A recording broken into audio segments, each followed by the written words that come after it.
Smooth. Niners. We still here. It ain't over. And like Truth says, truth hurts. 49ers can still win the NFC West. I've changed my way of thinking. All I needed was a night's worth of sleep. I'm back in. Hey. Did I forget something? I did, didn't I? No, I didn't. Niners!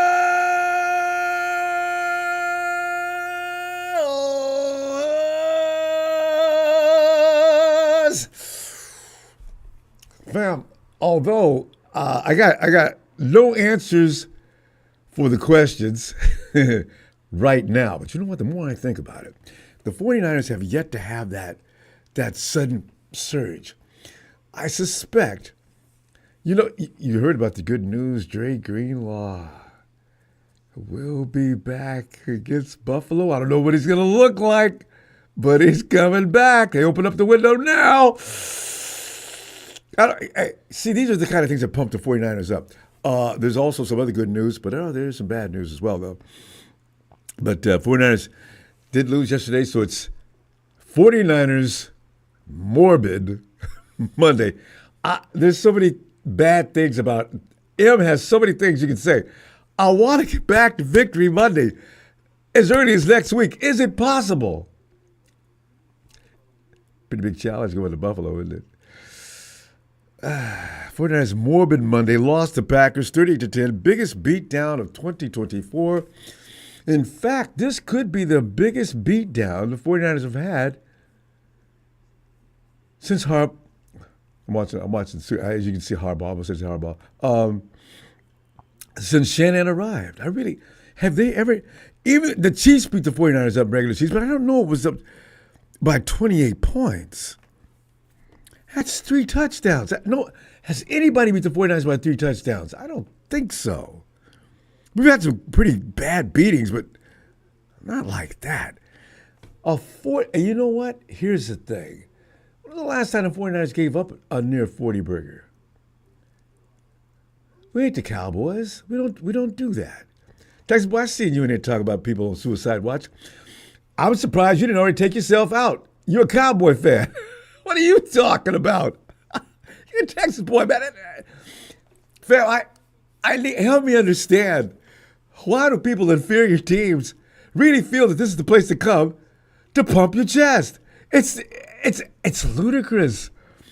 Anyway, the Niners lost to a one-dimensional Packers team that, under normal circumstances, the 49ers would have stomped them. They would have. But we needed at least some of our people back. Maybe even just Brock Purdy and Trent Williams would have been enough. This loss magnified the fact that there's more wrong with this team than just injured personnel. Now, we've talked about that a lot this season, even coming into this season. We talked about the problems I think we're having now before they've even taken place. Now we talked into reality. It is in fruit. But it's really... So to the Folds, we're going to go tonight for another session of Monday Night Raw.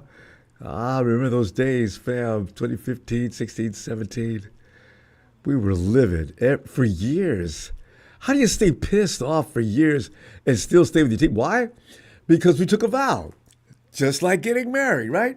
You're a 49er fan, right? You take the 49ers for better or worse, through good times and the bad. Sickness. God, it is so much like a marriage. Sickness and health.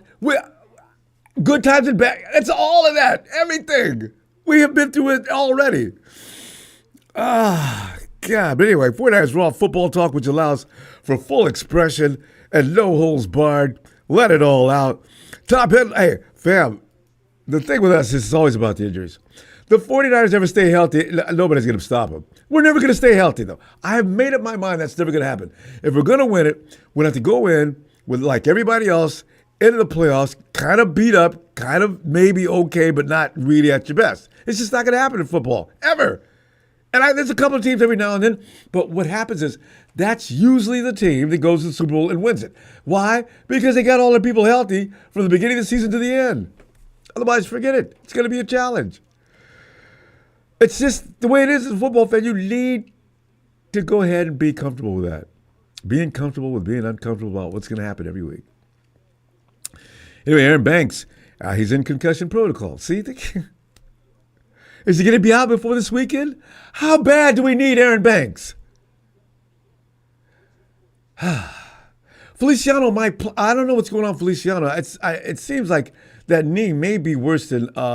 He seems to be talking about playing the Swan song as early as now. We'll get back into that. I'll keep an eye on that situation. Jordan Elliott also in concussion protocol. Your linemen, guys in the trenches, you can't have them getting hurt. Jordan Elliott's probably one of the better run stoppers we have. He's in concussion protocol? Why, Lord? Renardo Green. He hurt his neck. He's going to be day-to-day. Demetrius Flanken-Foles' knee, he's also day-to-day. And here's, brace yourself, you probably already know, right? Dominic Clooney. He had a shoulder, according to Shanahan. We're still waiting on MRI to get back, so still evaluating that. What are you going to do? Same situation with Diamador Lenore. So I'm starting to like, don't get blown up about these things. There's nothing that's going to stop them. You're gonna be blown up all the time. You got to figure next man up. But we already know what happens with next man up. He gets destroyed. Anyway, Demo banged his knee in the game. Shanahan says we're still waiting on the MRI to get back to us as well. That's it for. I mean, where is Richie Incognito? No matter how old he's gotten, I need an evil, sick, twisted offensive lineman. One that headbutts guys in front of him or spits into their visor or slaps them as they come off the line of scrimmage, only to throw your hands up and the other guy gets flagged in a 10-yard penalty. I need that kind of guy. You don't want anybody hanging around with him after the game, but release the Kraken with it. I mean, I wish you could draft a guy like that. You know? You don't want your kids to take anything from him or anything, but he's a weapon. Quotes of the week. Coach Kyle Shanahan said after the 49ers' brutal loss to the Packers, quote, "We got embarrassed," unquote. Captain Obvious. Fred Warner said of that 38-10 beatdown, quote, "That was probably one of the worst ones I've been a part of.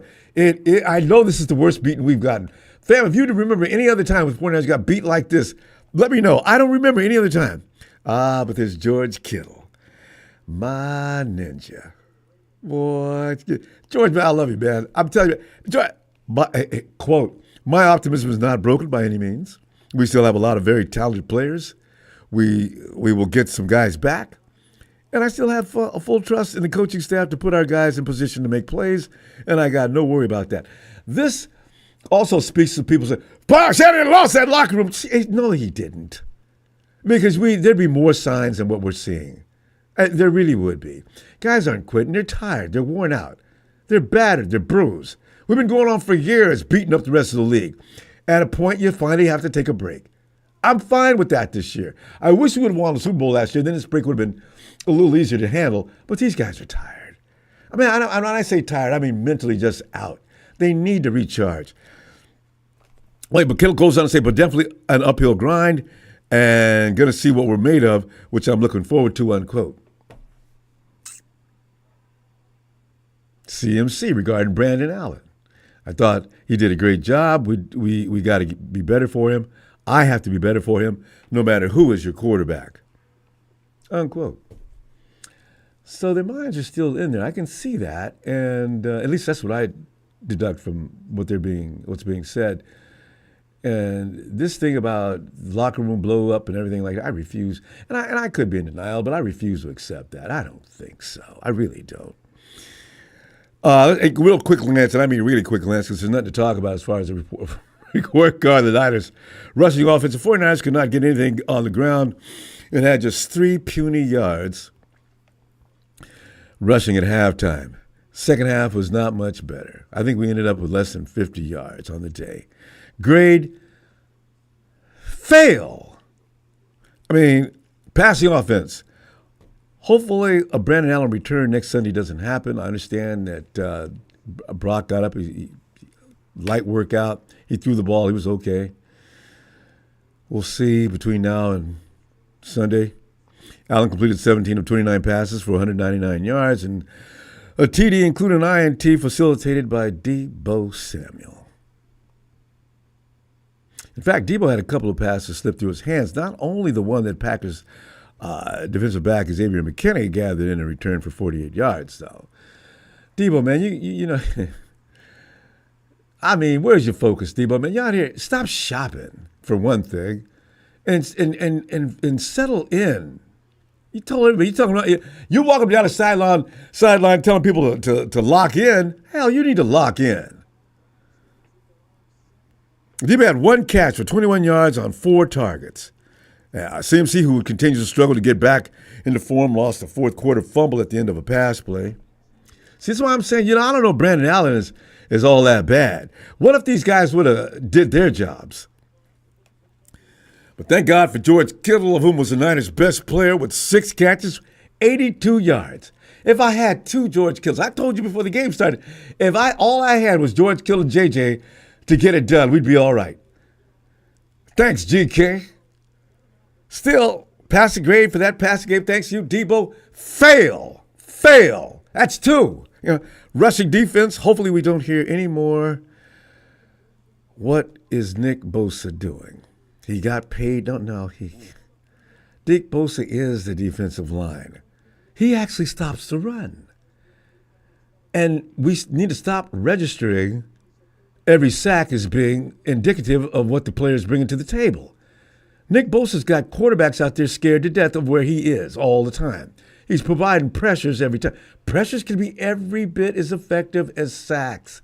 Now that quarterback's going to release something he didn't want to do. Picked off. Although, if Nick would have been playing this past, even as bad as he played, Jordan Love was not a ball of fire out there. We missed a couple of picks. You know what? I'm going to get to that. You've heard that song, Don't Know What You Got Till It's Gone. That's Nick. Clearly, we do now, though. The front 4 got pushed around as Packers running back Josh Jacobs, 106 yards. He had 96 of them in the first half. I stopped watching the stat sheet after that. It was the first half. It still got 100 yards, man. Already. But you know what? The 49ers kind of figured it out. He only got 106 yards on the game after getting most of them all of them just about, in the first half. So I'm kind of happy about that. Also give credit because the team, as I say, stopped Sagans in the second half until he got hurt. Jacobs did leave a little early, though. And I'm thinking it's somewhere towards the end of the third quarter. I think Jacobs had, he may have had 100 before he left. Maybe 106, I guess. He had to be left.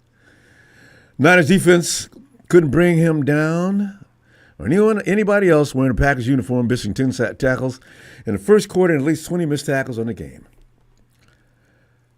Packers controlled the game on the ground, beginning 169 yards and 3 TDs on 42 rushing attempts. Grade fail. Another fail. Passing defense.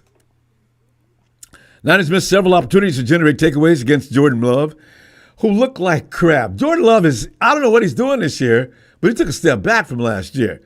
He was way more devastating last year. Did Jordan get paid last year? Anyway, he's just been sliding by all season, but he continues to win. They're 10-2, aren't they? 10-3? But, Malik Mustafa. Mrs. Mustafa's baby boy had an INT nullified due to one of the Niners' many penalties. This is another thing. Jesus Christ, Kyle, what are we doing in practice? Why are these guys jumping and doing things like that? They've never been this undisciplined before. Maybe it's the urgency. They're feeling frantic because they're looking so bad. Take away Malik's INT. Also, the other talented rookie, Renardo Green, failed to come down with another chance for an INT. Only that was on him this time. Renardo had it. Ronaldo, you know what? With your speed, you could have went around that corner, and there's no telling what would have happened. I mean, Jordan Love should have taken both rookies to his favorite restaurant after the game, because yesterday's game, Mustafa and Ronaldo, I'm sorry, Jordan, you got picked. You got picked. First time, it would have been the first time in 10 games. It is. It's the first time in 10 games Love did not throw an INT, thanks to those 2 drops, or 1 drop and another flag. Jordan was 13 of 23 for 163 yards and 2 TDs. And it wasn't even that good of a job. The stats just say way too much. In fairness, however, though, Christian Watson was out there doing his impression of Debo. I mean, the shot was right to him. Thank you, Christian Watson. I didn't think you were that human. But that was Isaac Yiadom working him, right? Why, I don't know. But that would have been a TD. Oh, no doubt about it. So you can't. I'm not, for that reason though. The effort put in by the rookies and the coverage was not bad all day. Actually, you guys give them a grade D. That's a good grade for this particular ball game. Oh yeah. You know how you slide by, you got one class, you do whatever you're doing fine in every class. You got that one class, you go in, you talk to the professor. Mr. Nelson, I tell you what, I'm playing ball, and I mean, sometimes I have a little problem getting my work done, but I've done fine all season long. But if you give me that, you fail me in this class, my grade point average will fall down to the point I can't play. I mean, I know you're a fan, right? Of course, he looks at you and says, you're capable a lot better. Now, I'm going to expect you. I'm not going to fail you this particular quarter. But listen, I'm telling you right now, you're capable a lot better academically, right? And so I want you to get it done, because I'm not doing my job if I let you just walk through this class. I get it. Okay, thank you.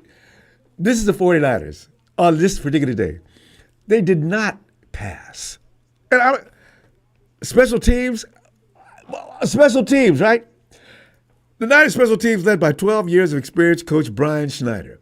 He's having his last moments with this 49er team. You and I both know that, though. They continue to make one special teams mistake after another. We can count on it. Every week, we know it's going to happen. We just don't know the impact it's going to have on the damn game. But they're going to have one. Oh, they're definitely going to have. And if we get away with 2, we're looking good. Why do we have to put up with that? Yesterday came in the form of penalties. It was just raining flags out there. The field was yellow with flags all day long.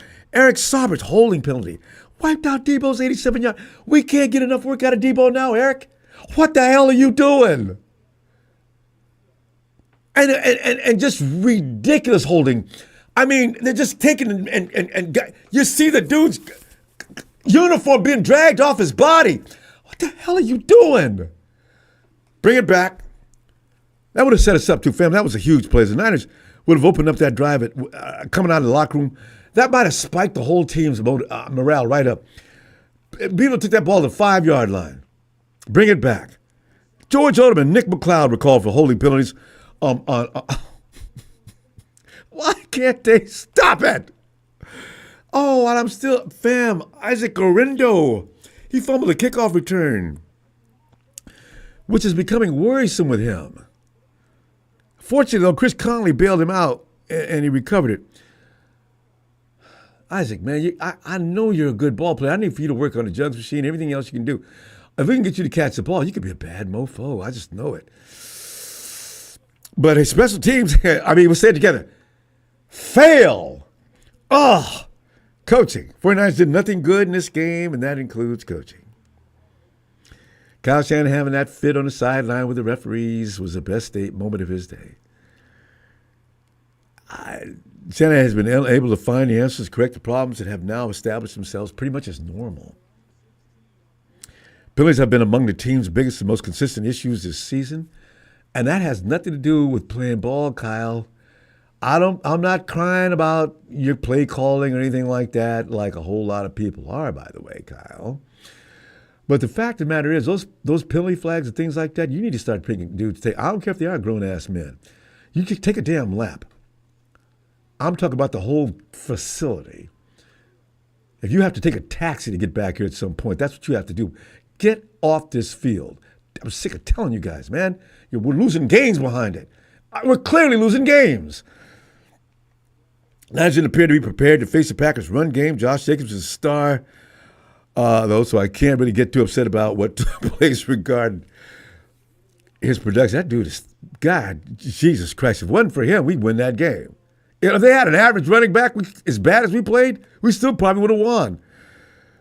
But the one thing nobody can forgive is what is up with that silly sequence in which they call for 12 men on the field on back-to-back plays. Kyle says they clowned him.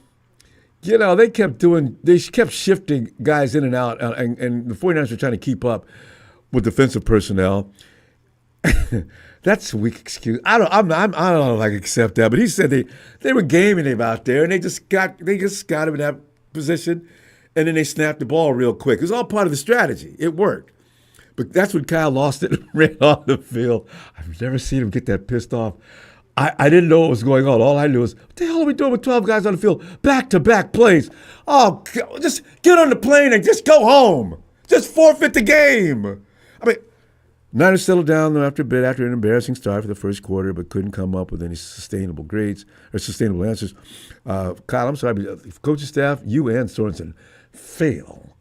And overall, there was nothing really positive to be said about the Niners' performance yesterday. It really wasn't, other than George Kittle. Thank you, George. But even with the backup players taking on central roles, the Niners were expected to play better than they did. Come on. The Niners opened that game weak and they ended it even weaker. I was feeling good before I started talking about this goddamn game. God, it was Renzo. What is going on? 49ers need to make some big changes soon. This offseason is going to be intense. I can't imagine what they got in mind. Mr. Block Eyes Kyle equals side eye. Mason not playing much.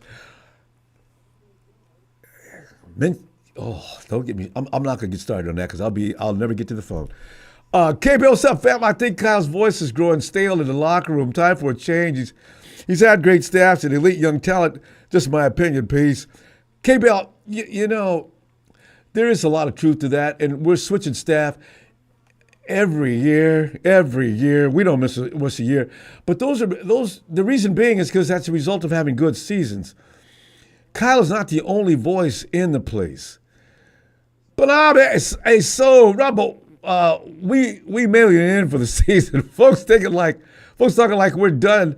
Don't like this guy to talk as if three fight on Niners. You know, I for some reason I still suspect the Niners are going to win that division. But I'm not sure how I feel about them winning that division. Because I don't, okay, if Dre Greenlaw's back, if everybody is pretty much back, if Christian McCaffrey starts to look like Christian McCaffrey, I might be all right with that. Brock Purdy's got to come back, and we're not going to, Jawan Jennings, we could get it done with Jawan Jennings and George Kittle and Debo not playing the role he got to change his role entirely, though. Debo's limited to only the slant route across the middle of the field. And if you want to still use him as a running back just to give, since you won't let CMC sit down for Jordan Mason, at least he can spell CMC. And God. Steven.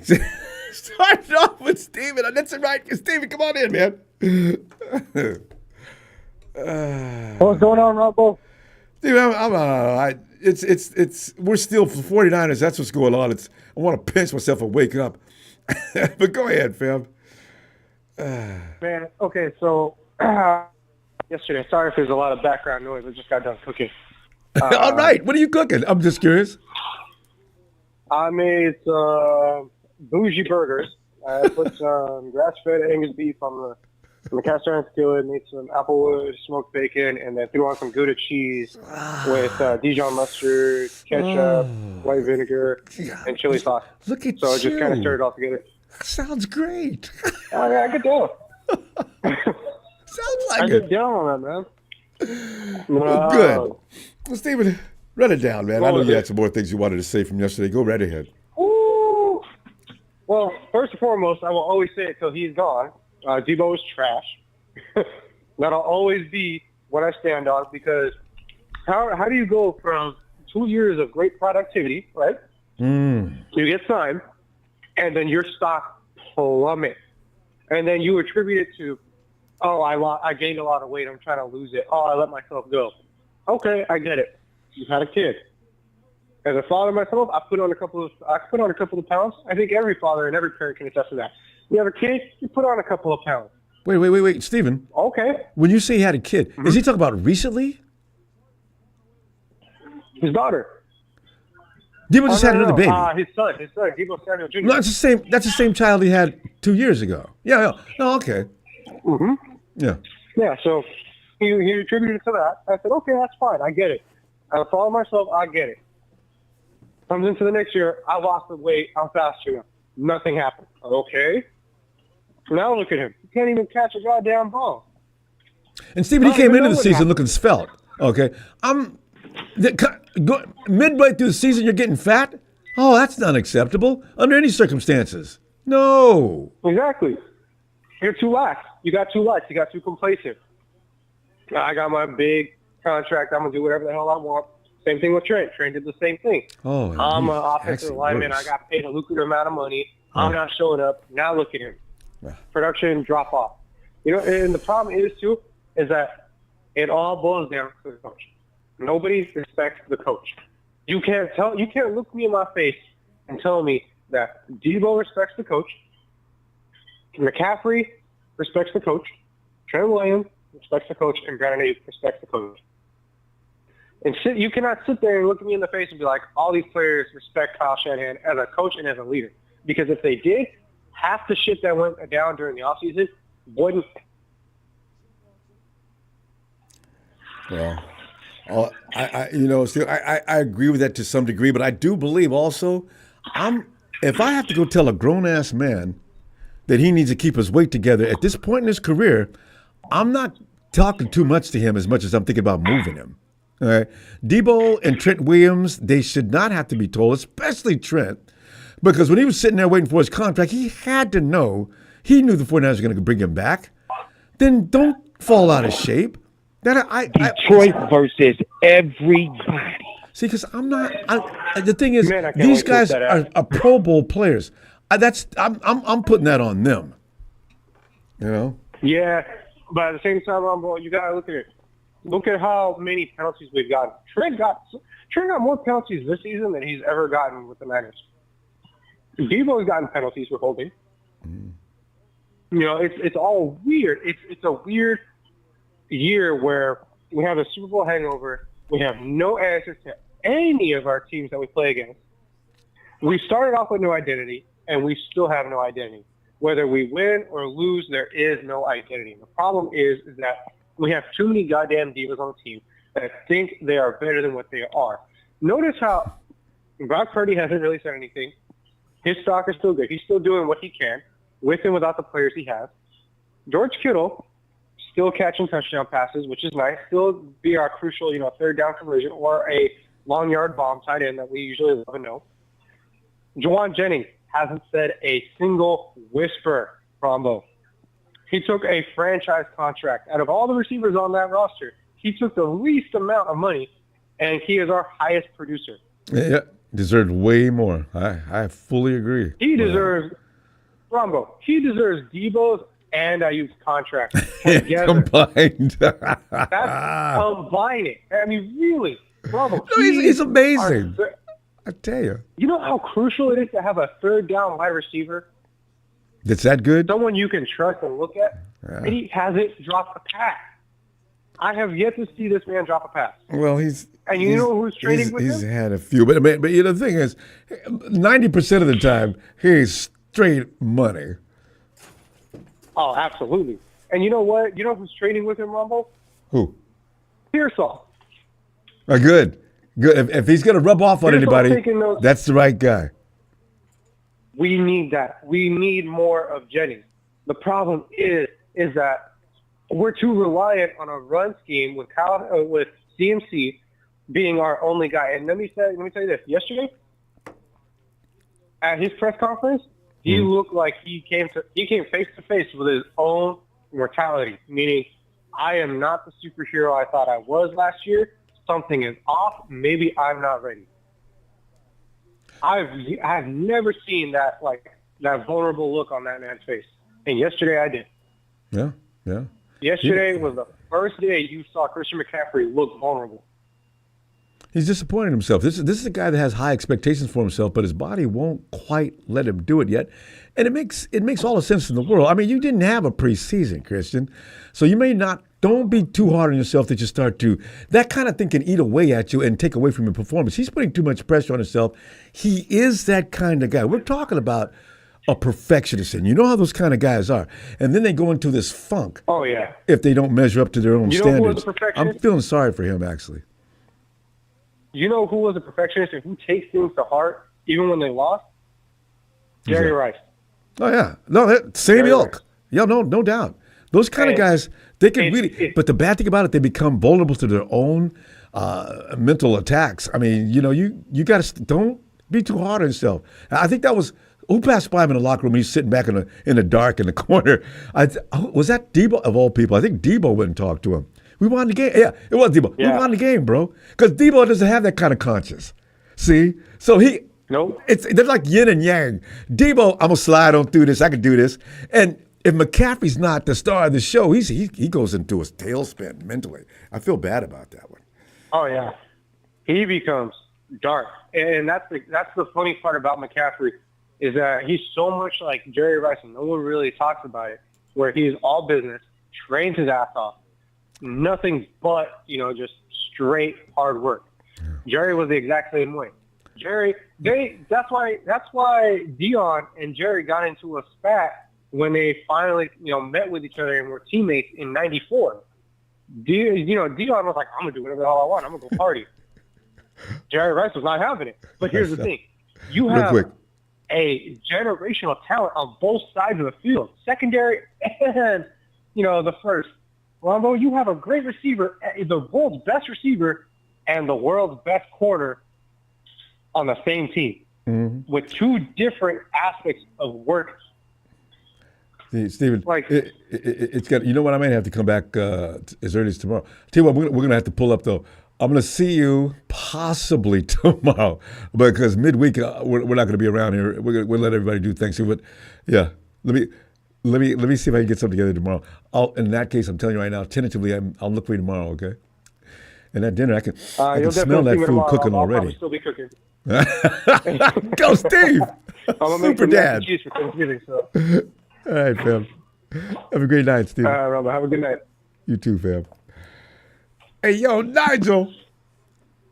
Ronbo. Man, you're on early tonight, man. Yeah, I was. It's that time of year. Because I'm cut off some of the stuff I was doing. I got away from, and also it's that time of year. I'm getting the kind of that feeling. Holiday season brings that football feel, don't it? It's really amazing. It does. So, yeah, man. It was a good start to the Monday for me, work week anyway. But every time I'm like, man, I'm having a good day. I think about the 49ers. I'm like, God. I do the same thing. Yes. God. Man, I started going down a wormhole. I'm like, man, you know what? Get rid of him. Get rid of him. And so it's kind of one of those things this season, Ronbo. We all know how it's going. Because we're not used to this. We've been peaches and cream for how long? And all of a sudden the bottom falls out. Oh, yeah. Yeah. Yeah, man. I feel bad for a lot of the players, like, as far as them having gone through the last 5-6 years and having all those devastating losses, and then now you can see it wearing on them. Like, Christian McCaffrey hasn't even been here as long as like Debo and Kittle and and the Cabo crew, as they call them, and everybody else. And he already looks wore out. I mean, I know, right? I'm like, dude, you've been here for 2.5 seasons, barely, and he's breaking down. But oh man, I'm still wondering what the plan is. Like, they're talking about? Purdy was coming out trying to throw again today, and he was throwing the ball here and there. Is he trying to come back? Yeah. I mean, what do we try to do here? Just get an 8-9 season, 9-8 season? Because let's be honest. I mean, this is not a playoff team, and if you make it to the playoffs with this team right now, your special teams, you might as well not put them out there half of the time. Yeah. And if we make it to the playoffs, one and done. On top of that, I'm sorry, but I think the Cardinals, they probably are going to win this division. I know that sucks to say, but I've been hearing and reading stuff, and I see all this still hope, and I feel like when you have so much hope, and then things happen on Sunday where we just got our butts whooped, people get super emotional about it, and I'm already kind of past the point of this season being anything successful. And I think that, and I've already told you this a couple of times, I think we just need to tank to get as good of a draft pick as we possibly can. Get these guys to rest and heal properly. Yeah, that's number one on my list. Season. Yeah, take a break, guys. That's what I think needs to happen. But freaking Kyle Shanahan will go unconscious on a guy and just send him out there, just like he's doing with McCaffrey right now. I'm sorry, but that guy, McCaffrey probably should have just sat out the whole season. He just doesn't look right. It was too late. You have Jordan Mason behind there, Garendo behind there. I don't know what we're doing, Ronbo. It's a mess right now, and it feels like there's no direction coming from the organization. What are we doing? Trying to rush guys back. Do not rush Brock Purdy back if he ain't feeling good. What if he goes out there and gets busted up even worse?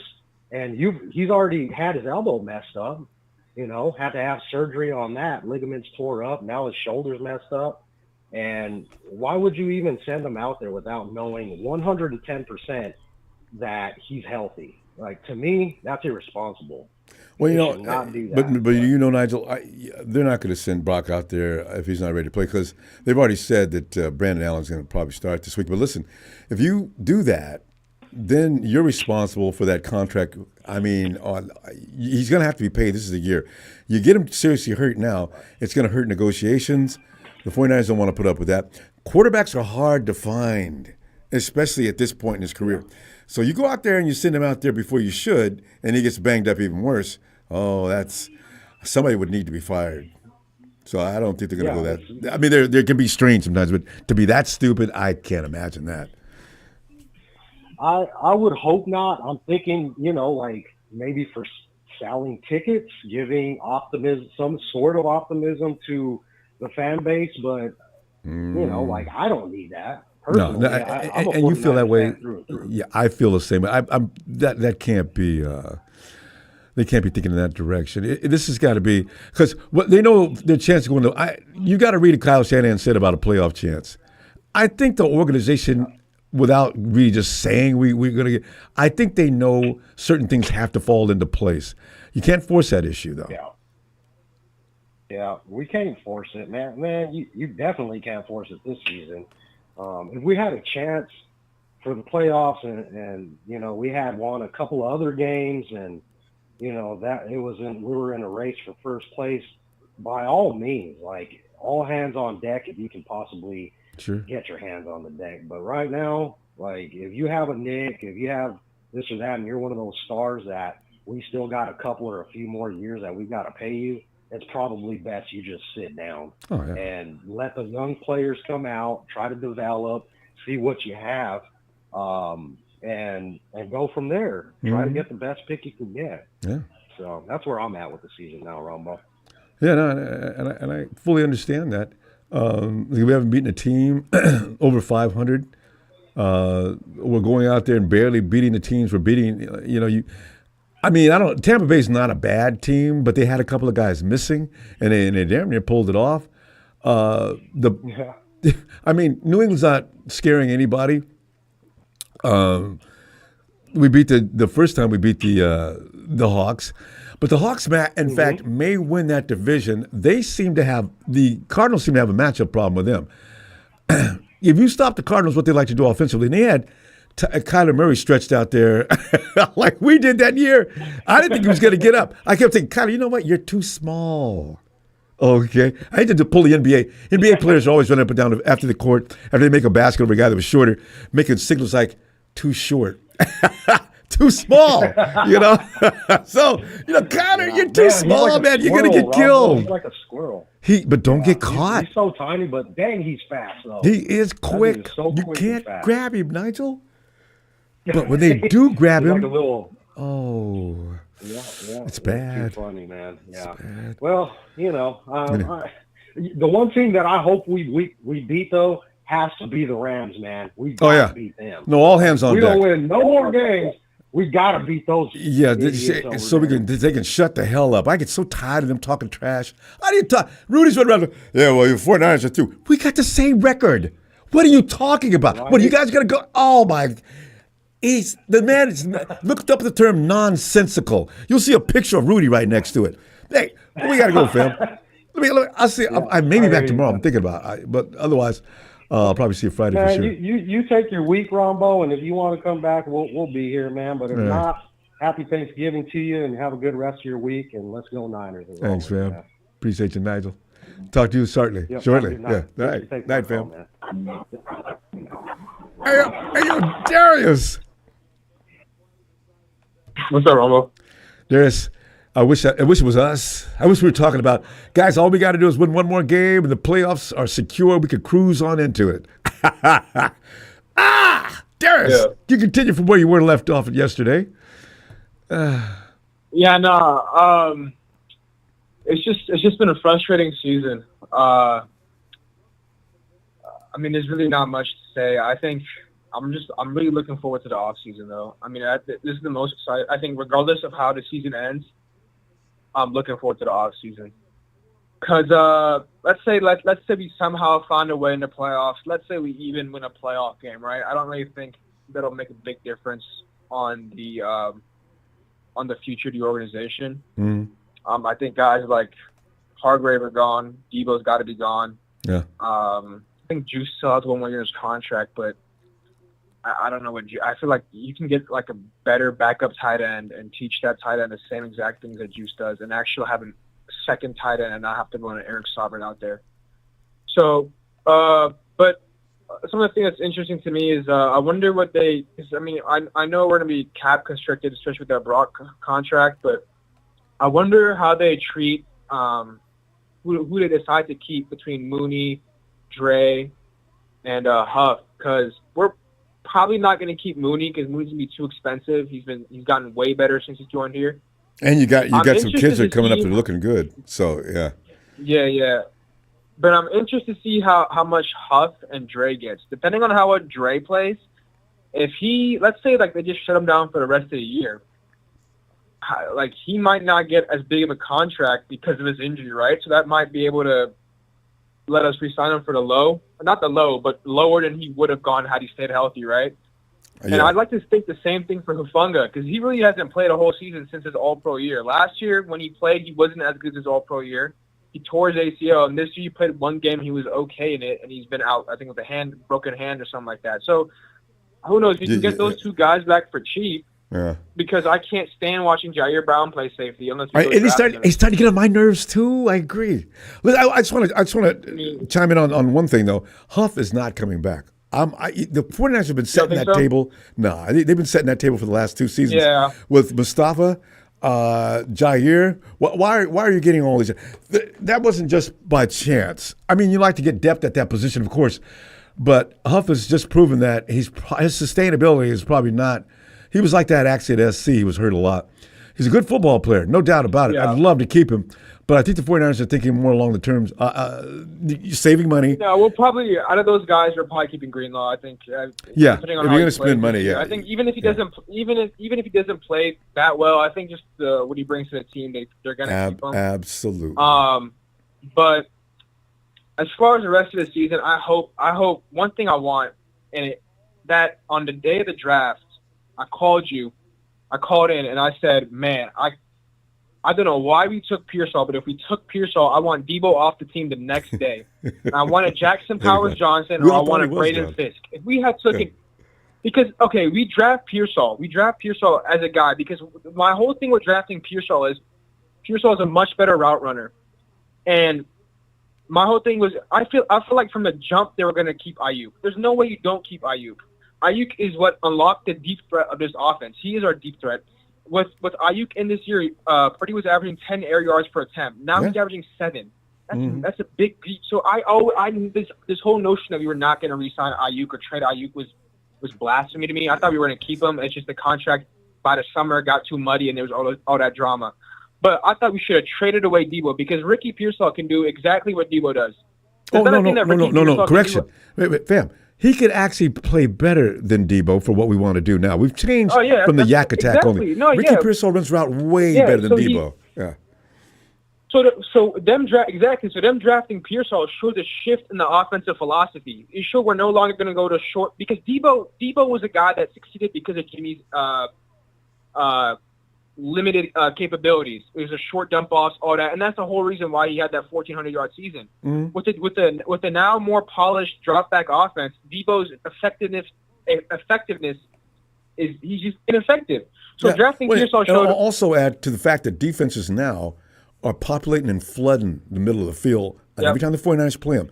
So that took Debo out, and it's clear that Debo's game has been affected by that. And I think really the game that really made Shanahan choose Pearsall was that Super Bowl because he couldn't beat when it mattered the most. He had 10 targets, couldn't beat a single corner that they had, and so it's caused a shift. But after we drafted Pearsall, I think we had to trade away Debo because I felt like we go trade away Debo and you go draft Jackson Powers Johnson, a guard/center who the Raiders drafted. Because you watch the tape, I implore everybody who's listening, go on Johnny Dell's Twitter and just watch. He has I just seen 30 clips of Jake Brendel snaps the ball and is just standing there watching the play happen. He genuinely, I saw somewhere he's the 38th ranked center, and he's 38th out of 38. There are 31 other starting centers in the NFL. How is it possible that you're 38th out of 38? I mean, besides snapping the ball, what does Drake Brendel do? He gets pushed around. We don't use Mason as much. I'm upset that we don't use Mason as much. But you watch those clips, and people say McCaffrey lost burst. I agree. McCaffrey has, he's still got to get his feet under him a little bit. But McCaffrey gets the ball, there are 20 guys around him. That guy has no room to operate. He has even Mason, outside that one carry, his other 2 carries, he was met 5 yards into the backfield. This offensive line, and this is the reason why our offense has just fallen to shit. Yeah. Because Kyle Shanahan's a run-first head coach. And when you have Jake Brendel and Aaron Bank has also gotten way worse this year. He's gotten way worse this year. Your 2 interior offensive linemen, they can't do they can't pull to save their fucking life. We can't run a simple outside zone, which is the bread and butter, because you have two players who are the worst at their position. So, I mean, that's why I thought we should have traded away Debo and drafted an interior offensive lineman, especially a center. Yeah. But, it is what it is. I'm excited to see what happens in this offseason because it's like a retooling. You see teams do it all the time. Now, by no means am I saying we're going to be like Kansas City, but you saw how Kansas City got rid of Tyreek. They got rid of the older guys, and they invested so much into that interior offensive line. And the defense. And they went back-to-back. So, yeah. So there's more than one way to skin a cat. Darius, good stuff as usual. I'll see you later in the week. All right? Yes, sir, man. Have a great holiday, man. You too, Darius. And if I don't see you before T-Day, happy Thanksgiving. All right, fam. Hey, yo, Aaron, Double A.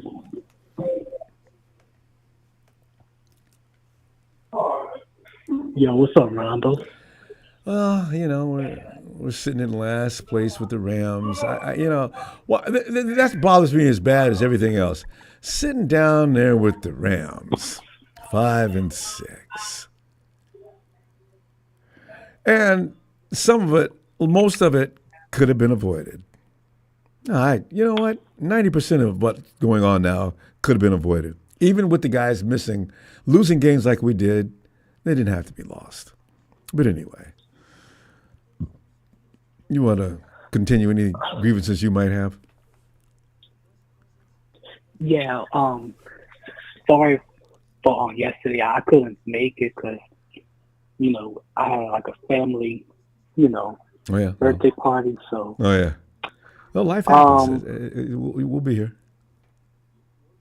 Oh yeah, but I mean, yesterday's game was just embarrassing. Like the offense was just like no energy. Like, well, except for Kittle, he was the only player that showed up. JJ tried. He was open. Yeah, a couple of times. Yeah, he missed too. one that I should have caught, but for the most part, he was still Juwan Jennings. Yeah, and I mean, talking about Jake Brendo, like that dude is trash. Like he ranks like 38th of 40 of top centers in the NFL. Yeah. Like, dude, that's worse. And Chris Forster has nothing but nice things to say about him. Nobody gets it. I'm tired of Forster too. He's one of the reasons why we don't pick up. Yeah. What do you tell Kyle? In the draft, go ahead and pick yourself up a playmaker. I can work with any guy and make him into an offensive lineman. Really, Chris? Like, yeah, and I believe what he also said that he believes they could draft like any playmaker in the first round and get an offensive line in the later round. Yeah, I'm like, that's exactly what I just said. Chris Forster. Forster told him that. Yeah, like, I mean, you gotta draft a bona fide offensive line in the first round because, like, for example, you look at Detroit. Detroit has a great O-line.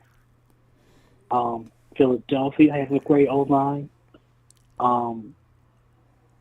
Even Green Bay has a good O-line. I mean, so you're not going anywhere without it. We've proven that, especially this year. You know what's really bad though, Double A? In the past, we've had shaky offensive lines, and we still made it to this. We made it to the Super Bowl. So Kyle Shanahan, if we're sitting here talking to him, he would use that in an argument. Because his offensive line requires athletic offensive linemen, but they need to know what they're doing. They need to be stronger. Okay, if you got 5 Dominic Ponies running across the line, are athletic and strong and can get out in space and produce that maze you want your running backs to run through, okay, but Kyle, you don't. All we're asking is, if you don't want to go in the first round to get an offensive lineman, you got lucky this year, you got Dominic Pony, and he works, but every year you got a guy like Brindle at playing center. Is he really satisfactory to you? I really want to know what he'd say to that. But Kyle's never going to say anything bad about any of his players because he loses face because he chose some of those guys. Yeah, and I mean, on a defensive side, I mean, I know they couldn't stop the run yesterday, but on the passing defense, I thought they did okay. Jordan Love didn't do any special. I know. All day he was so. I mean, Jordan was out there just kicked back. I don't think he took the 49ers seriously. I really don't. He was just laughing and clowning on the sideline. He didn't feel no pressure all day. He didn't have to. We were making all kind of mistakes. Yeah. And I mean, the missed opportunities that, that the defense could have picked was like twice. They could have picked Jordan Love like twice. So I don't know. People got to do their jobs. I'm not blaming the rookies, but those dudes have been around for a while. No sympathy. Them holding pillars and flags. Oh no, you guys got to be kidding me. Yeah, and I mean, on the defensive line, I mean, back in 2019, our D line was like top notch. Like it was every first rounder. Yeah. But Compared to now, some of the greatest we've had of all time. yeah, Yeah, well, we don't have that now. So we got to work like everybody else to win. Because at that time, just sit back and watch that defense work, man. The offense ain't got to do too much. Jimmy and Mostert, that's all we need. Got a couple of receivers. They're okay. All right, let's go. Super Bowl bound, baby. We got there. So, you know, defenses still win. You got to have them. yeah, gotta have them. So I mean, and I know John Lynch loved defensive linemen because, you know, he drafted, you know, of course, Solomon Thomas, which was a buzz. Because they were classmates So at Stanford. yeah. And speak of McPherson, I mean, the only reason Kyle hired him is because he was his friend. Like, bro, go get Somebody who knows us what a they're doing. defensive coordinator. Yeah, like go get us a defensive coordinator that can breathe that energy like what Robert D'Amico. Saleh and D'Amico did. You know? So, Gone are the days. I don't know, Ronbo. Yeah. Well, no, really, seriously, it's a serious problem because Sorensen's actually, wasn't that, you said Sorensen's learning, no, I think somebody says Sorensen's learning on the fly here. Was a good player, but he's not somebody you want to put in a coaching position as a DC. They didn't want to put Staley in there for reasons unknown to me. So I don't know what, like you say, maybe they were buddies, so Kyle gave him the job. So I don't know. We're just flying by the seat of our pants here until Sorensen either gets better or they hire somebody else. Scary, isn't it? Yeah. All right, fam. I'll tell you what, I'm going to be looking for you sometime later in the week. I'm not sure when. I know Friday for sure. All right? All right, Ronbo. All right, Double A. Have a great night, fam. Happy tea day between now and then. You too, fam. Thanks. Okay. Oh, by the way, somebody said the Rams, because they have an easier schedule, the Rams have to play the Bills. See, the Bills is the gateway. If you can get through, whoever beats the Bills may actually win the division. I think the Hawks, have they played? I don't think anybody's played the Bills yet except for did the Cardinals play them? We all have to play the NFC North. That's the thing. And, yeah. Bills, Miami Dolphins you see what the Dolphins did the Rams. We got to play them too. So, you got 1 point there because we still have to play the Dolphins. We got to play the Bills. The Rams have the Dolphins behind them now with that W. So, Eric. Yeah, how you doing, bud? Eric, terrible, man. Just awful. I'll tell you. It's a season where I like winning, because that's what you want to do. But at the same time, I don't want to fool around and make it to the playoffs. It's a weird feeling. Yeah. I don't know. It was the last time I entertained this thought. Fool around and make it to the playoffs. Not only do you get embarrassed, but somebody else gets hurt, and they'll be out for the majority of the 2025 season. And I don't know. Is it worth that? I don't think so. So I'm not looking forward to a playoff. I don't want the Rams. I'm actually rooting for your team to win because I'm not. The Cardinals would be my second choice, but your team. I don't care if the Hawks win this year. Go ahead, because I don't want my team in there, and I damn sure don't want to see the Rams do anything but continue to nosedive. And the Cardinals, I don't know. They're my second choice. Yeah, still wins. So you guys got Buffalo this week? That's going to be rough. Is that away? Yeah, we got to go into the refrigerator and play them. Oh, boy. Oh, it's snow will probably be falling and everything. It's a holiday week. It's a holiday. Buffalo is that place where you take photos of to send winter postcards out and sell them in shops. when they get winter, hey, their winter is no joke. And it starts as early as possible. I suspect it's already getting cold. Does anybody know if there's snow on the ground in Buffalo already? My God. Oh, man. Yeah, I can tell you that is a very. They have a very good team. And then there's They that. already got too much out here in Seattle. Wait, you played the Bills already?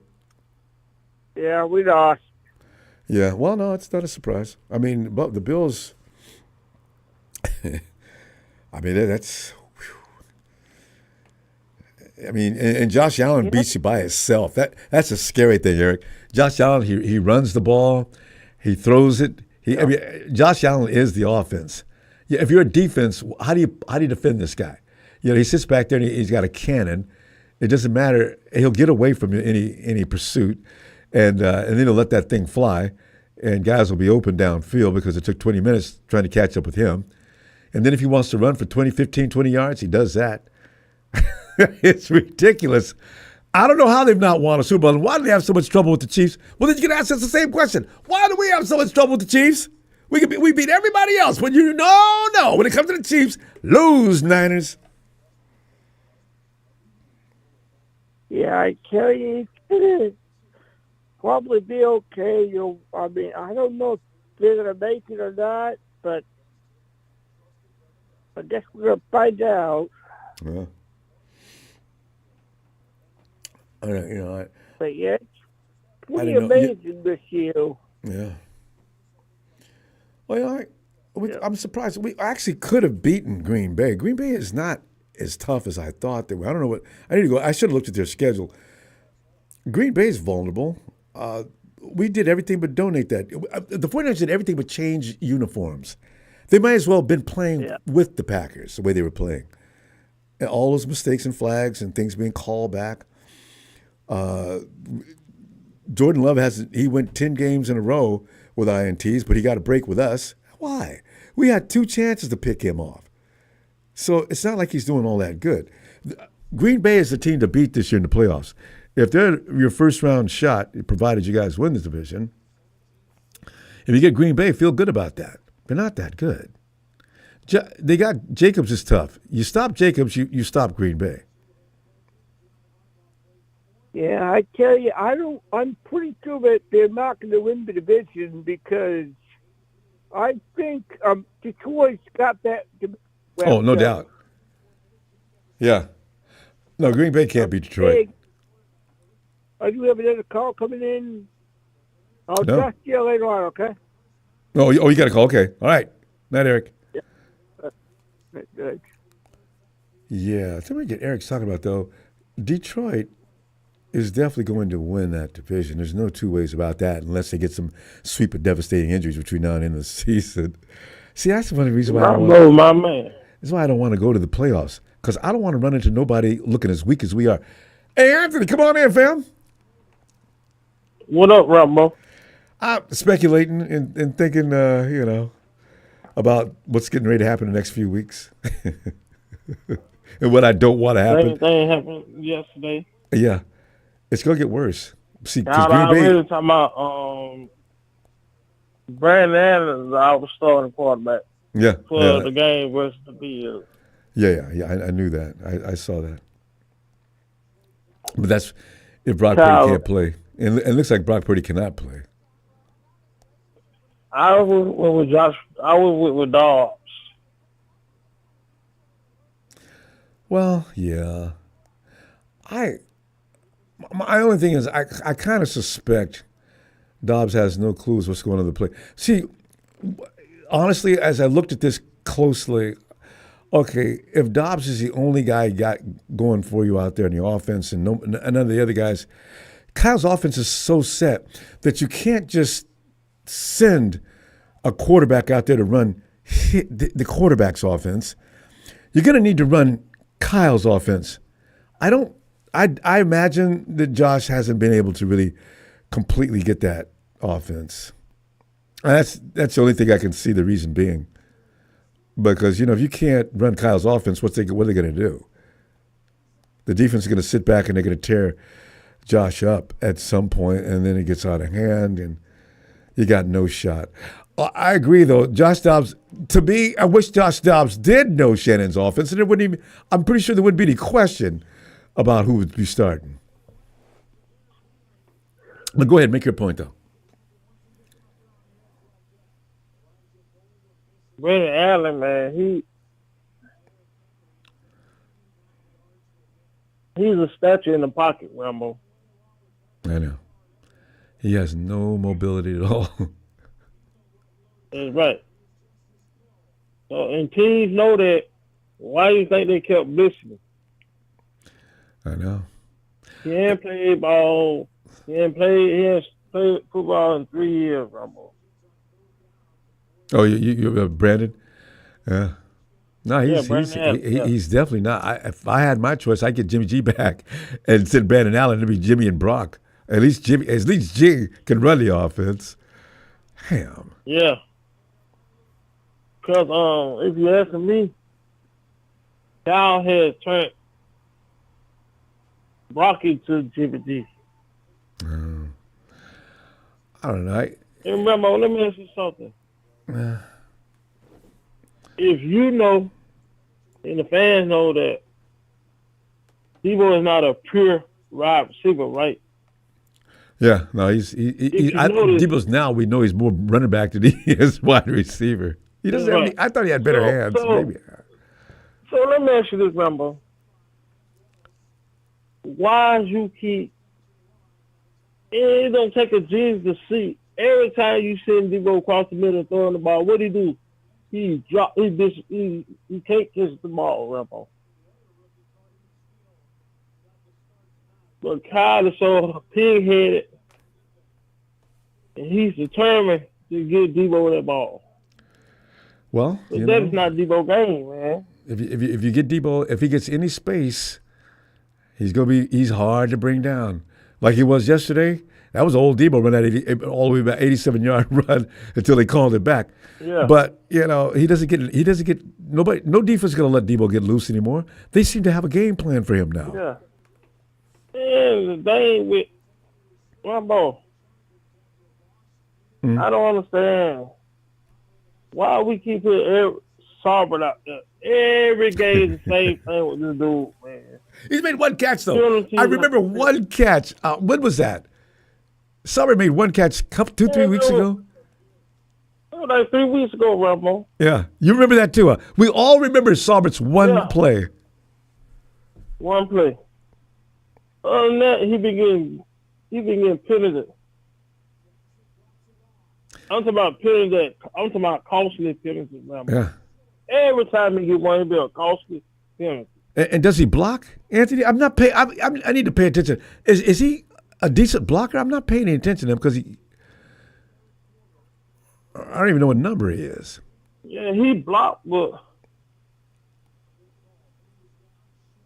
I mean, for good what he doing out there, you might have put Brandon Willis out there. I know. They don't even talk about Brandon Willis anymore. Yeah. So I don't know. It's just. Yeah, because Kyle, when he get his mind shot on one thing, a certain player, it's over with. Yeah, and he's already been proven. I used to think that, we don't know what's going on in practice, but it's already been proven. We've seen players come in the game and do a good job. Kyle, okay. What is the reason why we don't see him more often? Okay, in the conference, they asked him about CMC. He said, well, CMC gives us the best chance to win. No, because John Mason was running the ball way better than CMC was. Okay, and in that he's talking about the effect it has on defenses. Although what's so funny, Anthony, defenses. I know that, Rambo, but I know, but here's the thing: they're gonna stop. They're gonna stop doing that now because they can see CMC is not really CMC right now. Is an imposter. They say he's not. And then Rambo, I want to see is Kyle and them gonna fire Sorensen at the end of the year like they did Wilkes. Playing though, and playing today, his defense was terrible. Yeah. Well, the players actually did a somewhat of a mutiny against Wilkes too. I really wish I knew the whole story on what was going on with Wilkes and that team. Anthony, And another thing, Ronbo, real quick because we got to wrap up. I know the one thing about these players, Ronbo. Every time they want to get into social media, they falls off. Look at Devo. He got that podcast. That's all he's thinking about. Ooh. Where closing that podcast. True. That Fred is ain't true. Been looking up the Paul. Fred One ain't been listening up to Paul either. Since him and his wife did that their thing too. You know, Podcast, Michael Parsons, same thing. a lot's been said about They guys manage- doing that. Yeah, man, they just fall off, Ronbo. Anthony, we got to go, fam. I'll tell you what, I'll see you later in the week. If not, I'm going to definitely see you Friday, and I'm definitely happy Thanksgiving. All right. All right. All right, fam. All right, Ronbo. Appreciate you, Anthony. Night, fam. You know.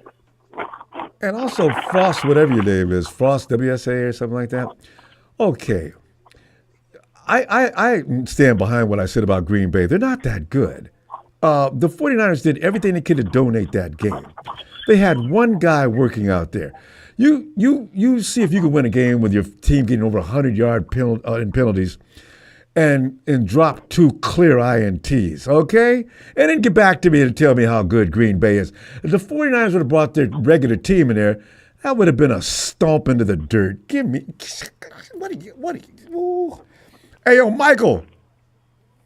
Hey, Ronbo, how was your night go? Hey, congratulations to my daughter Nikita Tebow. Barkley 74-yard touchdown like Tony Wright called it. Hey, Rams, how did the field getting the 74-yard touchdown? You seen that? You wish that a running back like that. Michael, 250 yards. Oh, 250 yards by himself. Yeah, but he also had, what else you had? The receiving catches. You had that, too, on top of it. Over 300 yards he had. I was Over delighted. 300 yards he did over the Rams. Rushing and receiving. You know? The Rams, how's that kid getting roasted last night by Nikita's Eagles? Eagles fly over Inglewood. Now all the Ram fans could go down Rudy's elevator. It was bad. It was bad. You know what? You know what I'm glad about the Rams always escape the Eagles. Every time we play the Eagles, the Rams don't, right? That was funny. We're having some lamb chops tonight on Ronbo Sports. Some lamb chops. We want some lamb chops. Come on over. We're going to have some lamb chops. We're going to roast some Rudy tonight. We're going to roast him like a lamb.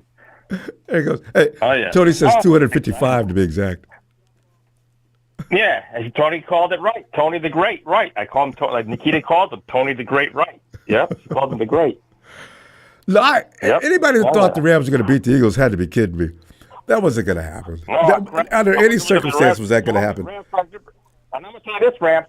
Watch out for the Saints next week. You got to deal with another good running back. Oh. Because Reed's already chalking that up. Yeah, Reed said, you guys got to play the Bills. You guys are done. And we get a break. We get to play the Saints.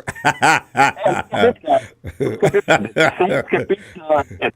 Saints will beat the Rams next week. Good. By the way. And they played Buffalo after that. They played Buffalo right after that. Yeah, there's no break in their schedule. They better win this week. Yeah, here's the thing. Mike, I don't know if you know or not. Do the Saints still have Kubiak for their OC? Yep. Oh yeah. See, that's no. They have. I think yeah. Mm-hmm. You know where he came from, right? Yeah. The 49ers, boy, they better be. I mean, the Rams better know. That ain't gonna be no cakewalk. Rams better know. Well, we better know. All your Rams fans better know. Or you guys all wait. I forgot. You guys all have high school diplomas, like the 49 fam do. They don't. I wonder where they got their diploma. Oh, that's really that. No, Mike, we got we got our own issues. Now, Michael, about yesterday's game, anything more you want to add to that misery, as far as your feeling about what took place? I mean, we could at least use Mason a lot more. I think Mason should have been the lead back, starting off a little bit more. I feel like we're just letting Mason sit there for the next team to take him. That's what I feel like. I feel like somebody's going to want to take Mason and start him. Good point. That's what I'm afraid of. You're right. No. I'm looking at it. It's like, look at all these running backs. Yep. There's teams that need running backs, and they might look at the 49 and say, "Oh, what do you want for Mason? I'll give you a good draft pick for Mason." You never know. Yeah, I mean, what would you take? I think Mace this is the end of his contract, though, isn't it? All right. The 49ers have to resign him, I think. Yeah, if not, he goes bye-bye. You know how many teams will be after him? There's a lot of teams that would take him that need running backs. Think of teams that need running backs. The Niners might be trying to lowball him. Maybe that's why they don't play him. Oh, I think that's what Kyle likes. The Debo's going to be probably gone. Mason might be gone. You know, he's lowballing them. Well, the Debo, I don't care, but Mason, I worry about. He's younger. No, he's good. If they get rid of, but if they get rid of Debo, Mace would be perfect to keep. See, because stop pretending that Debo's a wide receiver. But that's if he plays him. What happens if he doesn't? We're back to square one again. Wait a minute, Mike. You know what? Debo, that's why we're seeing so much of Debo. Debo's getting traded. Kyle must have favorites. And Mason, there must be favorites on the 40. Well, he's going to trade him. And Mace, you want to keep him from getting hurt because he's going to play a bigger role in the days ahead. Yeah, because you don't know how long CMC's going to stand up for. And I'm afraid of that. You know, running backs don't have life. They're really short lives, these running backs. They don't last long in the league. Yeah, I know. 4 or 5 years, you're lucky. I mean, they're like shelf life. You get them today, they'll be gone 5 years or 6 years. Depends how bad they, it depends how much you use them. Like look at CMC. He's got used so much. We're draining his battery out. We're killing him. Like the bodies can't take it. That's a lot of banging. They get hit head on by tremendous shots all game long. Bomb shot. And these guys are big now. These pro guys are much bigger. These defensive line guys are big. And fast. They're huge. That's what they are.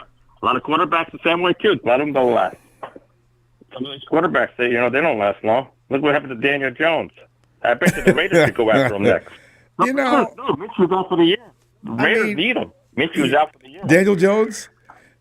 There's a player on the Giants yesterday. I don't know if you saw him because you're in that area, though. There's a player that was defended. He calls him DJ and doesn't understand what the organization is doing. He went on and on. I said, wait a minute. So the players like Jones. That's interesting. And also for Sunday's game, for 49ers in Buffalo, there's chances there's snow coming on Sunday. Oh, I knew it. Murphy's Law has been following the 49ers every week. Blizzard. So if we play blizzards, good luck.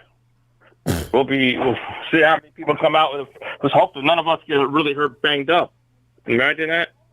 Oh, it's got to be, Mike. If as an athlete, when cold weather strikes, you go exploding off of a stance or getting ready to charge really quick. That hamstring, you can actually hear it going twang.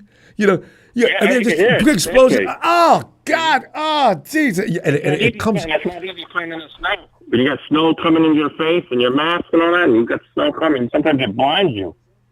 You can't see it, so I blame the city of Buffalo. I blame Buffalo. They should have built a facility. Well, I understand one's under construction now, but they should have thought about this years ago. Maybe let Rudy Rams go clean out the stadium for free. Rams clean them up for the 49ers. There you go.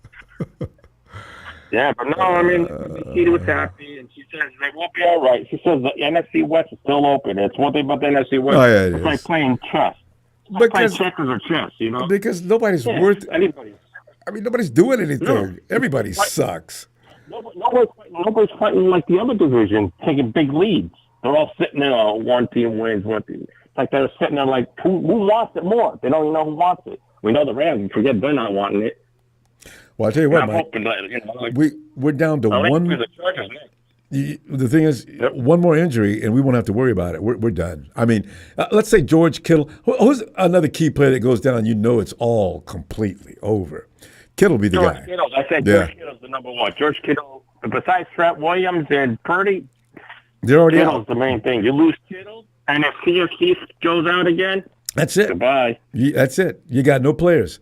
We're down to now a skeleton crew. Right? That's fine. Well, we have to get 49 Brian get to call Big Show. Tell him what we do next. Big Show can go audition for a place. We gotta go, Michael. Hey, Michael. All right, buddy. Happy Thanksgiving, Michael. Yeah. I'll see you this weekend for sure. Family, happy Thanksgiving for the Empires and William Roberts. I hope you're getting better. I understand with seizures. My daughter gets them. Hope you get my heart control. Yeah, William You Roberts. get well, And William's not here. Yeah. yeah, get well. Good All the call. 49ers Empire should wish them again. Wish good luck and get well. I think we should do something. But even on his Instagram, tell him get well. Show him some love. Yes, indeed. All right, fam. Yes. Talk to you later. All right, Ronbo. Have a happy day. Thanksgiving to your wife and family. You too, buddy. Thanks, fam. Hey, yeah, William, man, you ain't here tonight, and that's kind of William Roberts. I've never done a show. I haven't seen a show without him, and I can't remember the last time. Rakim, give me something positive to hold on to. Rakim, well, we're now talking because the team we're decimated. Yeah, it's going to be tough to win, but we can already plan the days ahead. We're fine. The 49ers need a break. I want them to come back with the mindset next year that this year was a fluke and we're back. So yeah. And Frost, whatever your name is, 3-time Super Bowl losers. How stupid of a statement is that? And we're talking 3 recent times, right? Yeah. How many times has your team been in the Super Bowl? Yeah? Here's the thing about people who love to go to 49ers about the 49ers achievements. Their team doesn't even come close to what the 49ers are. Unless you're a Chiefs fan or the Patriots fan, you got little to zero room to talk. Shameless. Why do all the shameless people come to our chat? It's amazing. Hey, Charles, come on in, fam. What's going on, Ronbo? Yeah. I agree. Shameless. I mean, and Rams no fans, room to talk. 2 trophies in 70 years. And they talk like, hey, we're the baddest dudes in football. Jesus Christ. Look at yourself in the mirror. You're nothing. Yeah. Your team is nothing. Always has been. Nothing. Yeah. But anyway. Well, I've been given access to be the GM for 24 hours. The first thing on my agenda I like that. is to revoke this Diamond Lenore contract or invoke a trade. So you can expect that within the next 24 hours. Me and Charles been going back and forth about Demo for about 2 years now, and then all of a sudden, Demo gets a 5-year contract, and it's seen by a lot of people who say Demo is really solid. But Charles, he ain't giving it up.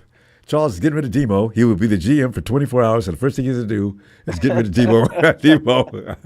Hey, you can do the 2 Ds, Demo and Debo. Hey, that's the first thing on my agenda. Well, Charles, that's gonna be the most important move I made. There's going to be a lot of things. That's going to be what that. I mean, I don't know if Demo's leaving, but I knew that it's going to be interesting to see who stays and who goes in the next few months after the season ends. I believe that Brock Purdy's done for the rest of the year. He's not going to get back out there, and this is his contract year, and they're not going to put him back out there. They're going to have the backups play, and I mean, this season is up. It just is what it is. Like I said, the Kyle Shanahan, I watch his play calling. His play calling is indicative of whether or not he wants to win or not. And if he doesn't want to win, the play calling is horrible. If he does, you see it. It's evident. And since week 2, I've been, looking at his play calling, I'm like, man, this is garbage. I said, he must be. It just seems like, I'm not saying he is. It just seems like he's throwing a game whenever he doesn't call a really good game. And that has been repeated for the past 6 to 8 games. He just, his play calling is horrible.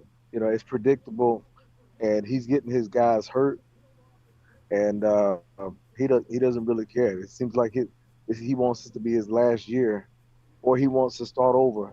He wants to get a lower draft pick. He's tanking. He started tanking week 2. That's what I noticed. Everybody else may not agree, but if we're gonna have Allen out there, he's gonna get some significant playing time, and the black kid that signed, the other black Dobbs. quarterback that signed, Yeah. he's probably gonna get some playing time. But I believe Brock Purdy, he's done. I mean, the season is done. It's just we're just going through the remain. We're just going through whatever we have to go through. In Going order to through pass through the the time. schedule. Yeah. Yeah, I mean, it's just. I mean, we Charles, though, it's really going to be difficult. The fact of the matter is, Shanahan now, and it's not a defensive Shanahan, but he could simplify the offense like he kind of did yesterday in that game. But you need certain players to be able to execute certain things. He doesn't have them all out there. The quarterback's got to have more time to throw, number one. Number two, Debo was out there playing a role that he is not fit to play. That's Ayuk's job, and you can't have Debo doing Ayuk's work. And I don't know, he won't use Ricky Pearsall like in that way yet.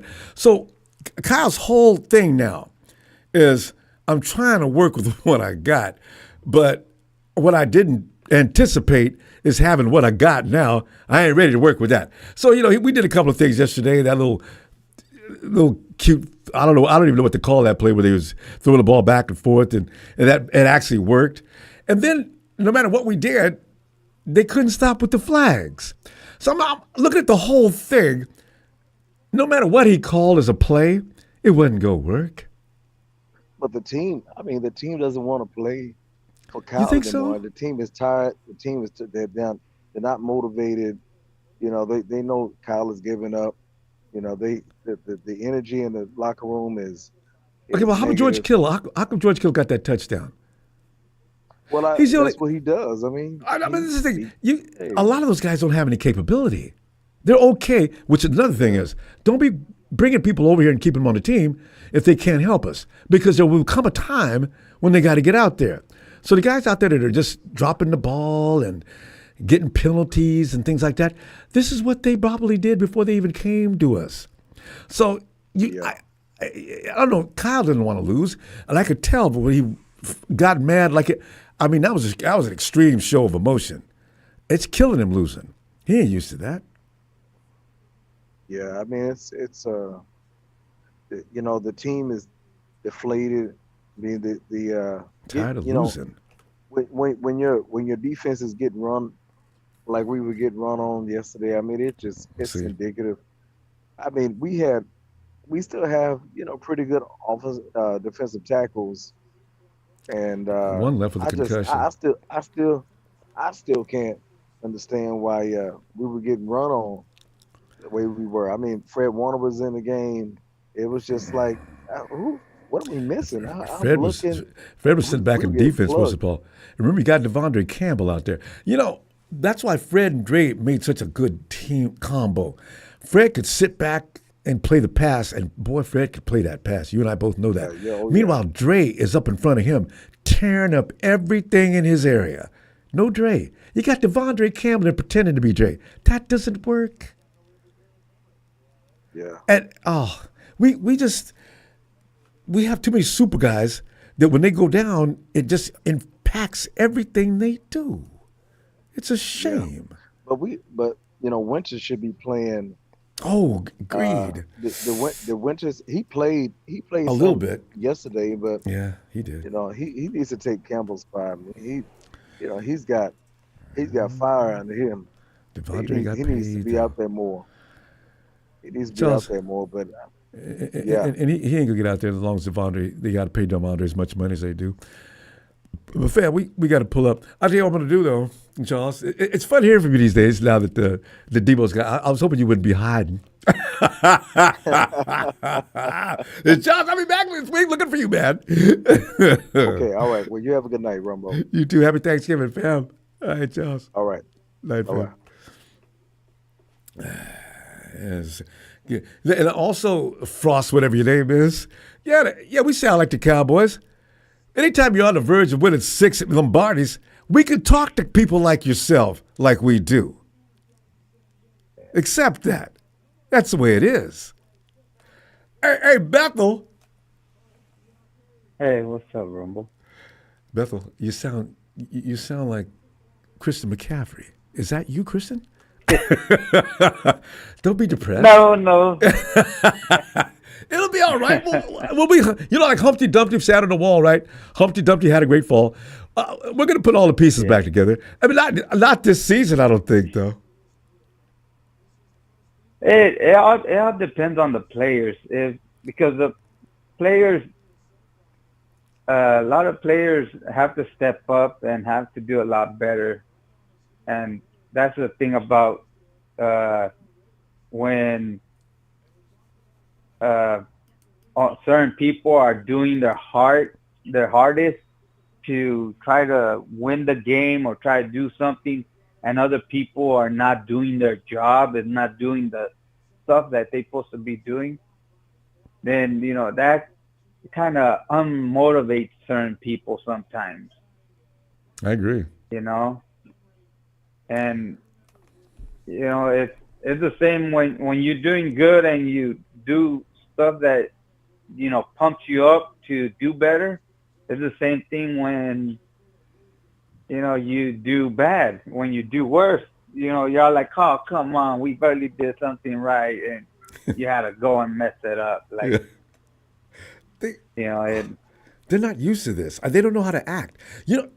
Bethel, a lot of coaches, they'll teach you, guys, what you got to do, we got to learn how to lose. There's a difference. Learning how to win is not a problem, but how do you learn how to lose? Because the whole science in that is, the fact of the matter is, you need to get past that. And a lot of players do say it every now and then. You got to move on. Don't let it drag you back. You got to move on. Pretend like it never happened. If that's what works for you, that's fine. But do not linger in that depth of darkness.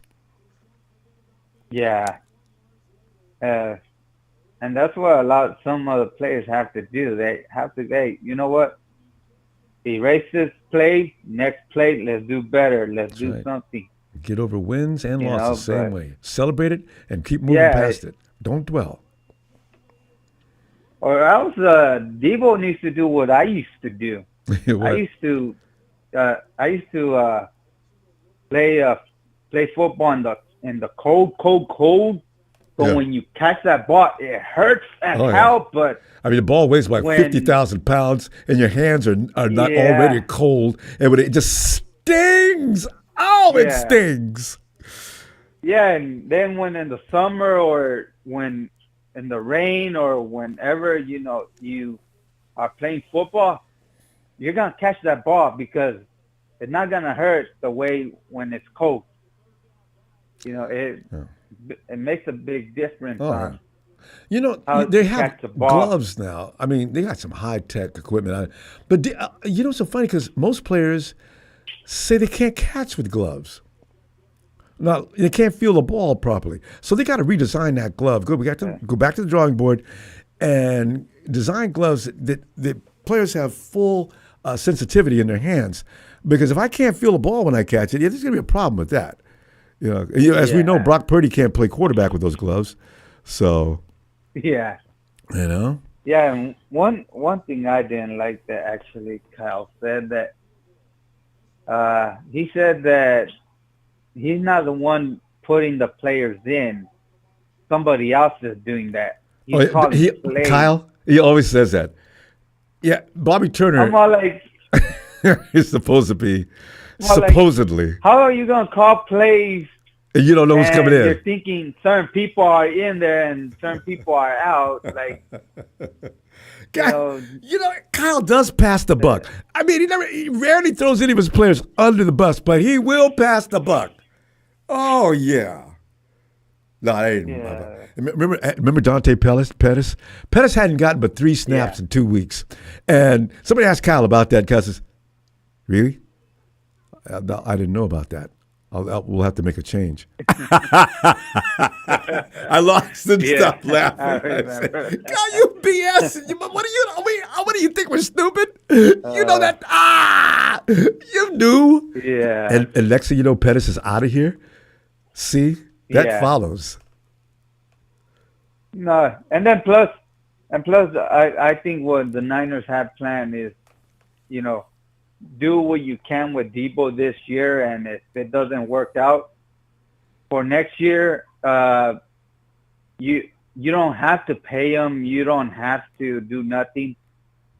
He doesn't have no guaranteed money, no nothing. That's right. So there's gonna be some basically fighting. you could either get rid of him, you Or could trade trade him, you could let him go, you could do whatever you want with him. Well, And there's an attachment. you're They're not not gonna gonna lose they're not gonna anything. treat him brutally, but Yeah. they're gonna move him. They're gonna. You can get a trade for Debo. I imagine the phones will be Yeah. ringing off the hook. A lot of people think they can get Debo to do what they want him to do, because Ricky Pearsall takes over that role next year. I don't know if Ayuk's coming back though. Next year, when is he coming back? He got hurt early. His rehab is underway. Yeah. The operation, they already got it, so he's underway. Oh, I think he'll probably be ready next year. for training camp.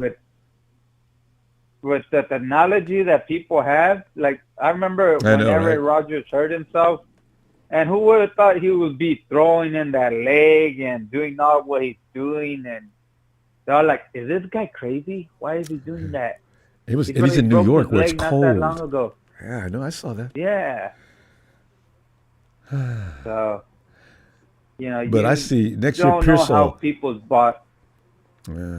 No, yeah. that's It good. depends. But and Aaron's older too. Ayuk's what is Ayuk? Yeah. 26, 20. Ayuk's young, so I think he's 26. Ayuk, Yeah. I think. Or, So look at that lineup though. I got JJ, I got Ricky, I got Ayuk, I got Kittle. That is 4 sets Yeah. of hands and guys who can run route that I can depend on. That'd be a solid group. yeah. I go, and then plus I go. The only way you probably get, if I remember right, before Welch, he ended up retiring. I think I heard a lot of people saying that, oh well, Welch, you're not gonna do nothing. You're not gonna. That the players heard that they're not gonna win without him. Without what happened- Ayuk? No, without Welch, the coach. When Okay, he retired, offense, when defense, we got the fourth offense, offensive coach. Bill Welch. Oh, Bill Wall. You're talking Bill about way a long time ago. Yeah. Well. Yeah, when they was said that guy was a they magician. were telling the team that they were not gonna win, that they were not without him they're gonna lose, and the players got mad. And look they won with Steve Young a Super Bowl. Yeah. Or Seifert as well. So So yeah, so it No, the program Seifert learned under. It depends on who you're passing the baton to. If I got to look at over in the Hawks with he came from the 49ers tree. Pete Carroll. Yeah. So the Walsh is his fingerprints. They say are on every game plan in the NFL, and it makes sense. Walsh had concept after concept after concept over an already large playbook. So winning, if you're gonna win, you're gonna have to run some of Walsh's stuff here and there. So, I said it, Rams. Man, Rams killed me. Hey, I'm not sure. Didn't Salas went to Green Bay? Salah? I'm not. I thought I saw him. Didn't Salas went to Green Bay? Maybe. Because I remember he went to somebody, and I think it was Green Bay. Yeah, I thought I saw something. I remember you mentioned that. Something in the corner of my eye I was watching. I was so mad. I did see somebody that I think may have been Salah. Bethel, we got to pull up, though. Because I think we're way over. Oh. Let me see you tomorrow, okay? Not tomorrow, maybe tomorrow. I'm not sure about that, but definitely Friday. All right, fam. All right. Hit the like, and let's go Niners. Thanks, fam. Appreciate you, Bethel. Right. Don't be so long getting back here. I'll be looking for you this week. Ron. All right. All right. Hey, yo, KC. Well, Ronbo, there's not many full-grown men I would wait 2 hours to speak to on Monday night about a 5-6 football team. But you happen to be one of those people, Ronbo. That's even added to it. 5-6 football team to put on top of that. Ronbo, I call you. We were 0-17, man. How are you doing? I'm thinking about the future, which keeps me I'm upbeat about that. The present is so depressing that I don't even think about it. I don't linger in it too much. I just look at it as it is what it is, Case. Unfortunately, the future looks like a team that's going to have Christian McCaffrey and Brock Purdy out there playing for no reason. No, I'm talking about next season. This year, Brock Purdy, you're right. CMC and Christian. Man. Yeah. I saw that. CMC and dive for this first down. They were down 17, and Christian's diving for this first down. I'm like, brother, please just stop. The guy's a beast. I love him so much. I feel sorry for him because he can't go 100% like he wants to do. He didn't have any preseason. He's not, I don't know, Christian, and he's all pissed off with himself. He should not be. He needs a drink. And Casey needs to hang out with you and I and do an entire bowl. Well, it's a very defeating feeling. It is when you can't get back on the field.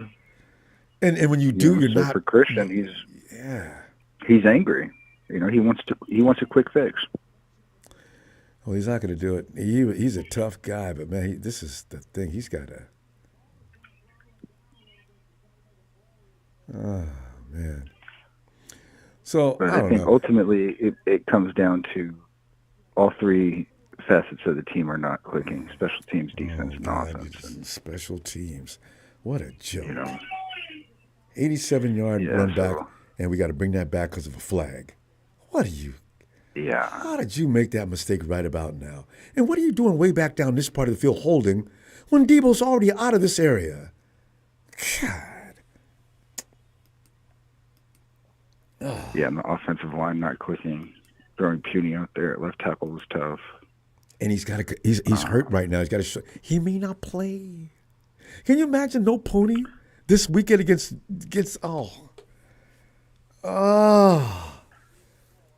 damn. Who's going to be alive on Sunday, Ronbo? I know that's what we got to think now. Hopefully not us, because we got to sit back and watch the 49ers get demolished.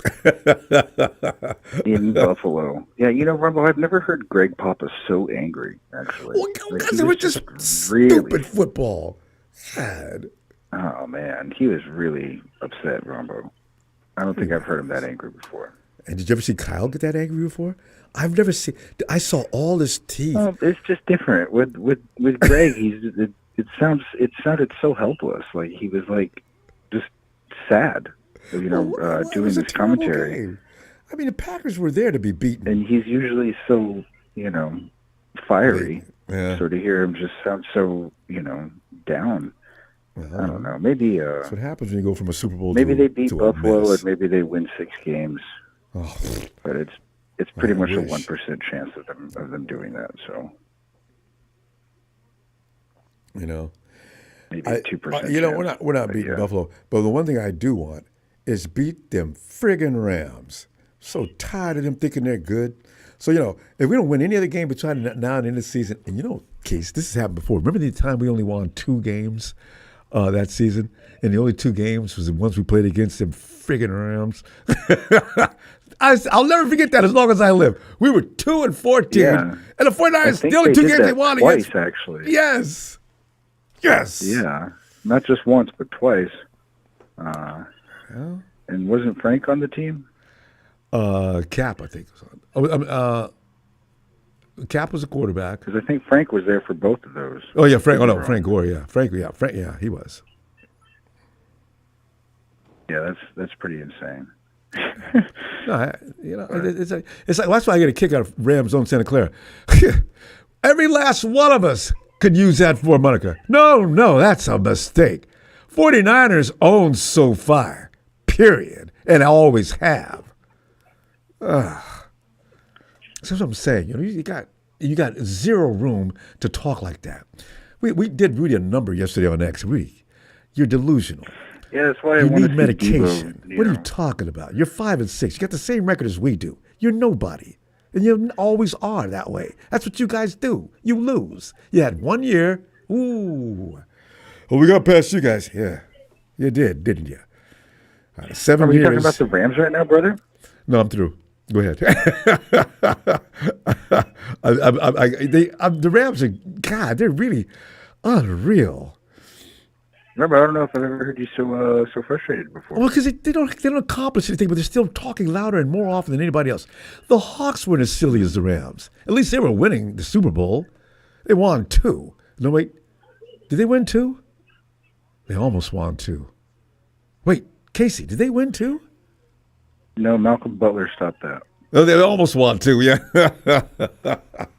Malcolm Butler had me laughing on the floor with my feet and kicking in the air. That was hysterical, Ronbo. Maybe my favorite NFL moment of all time.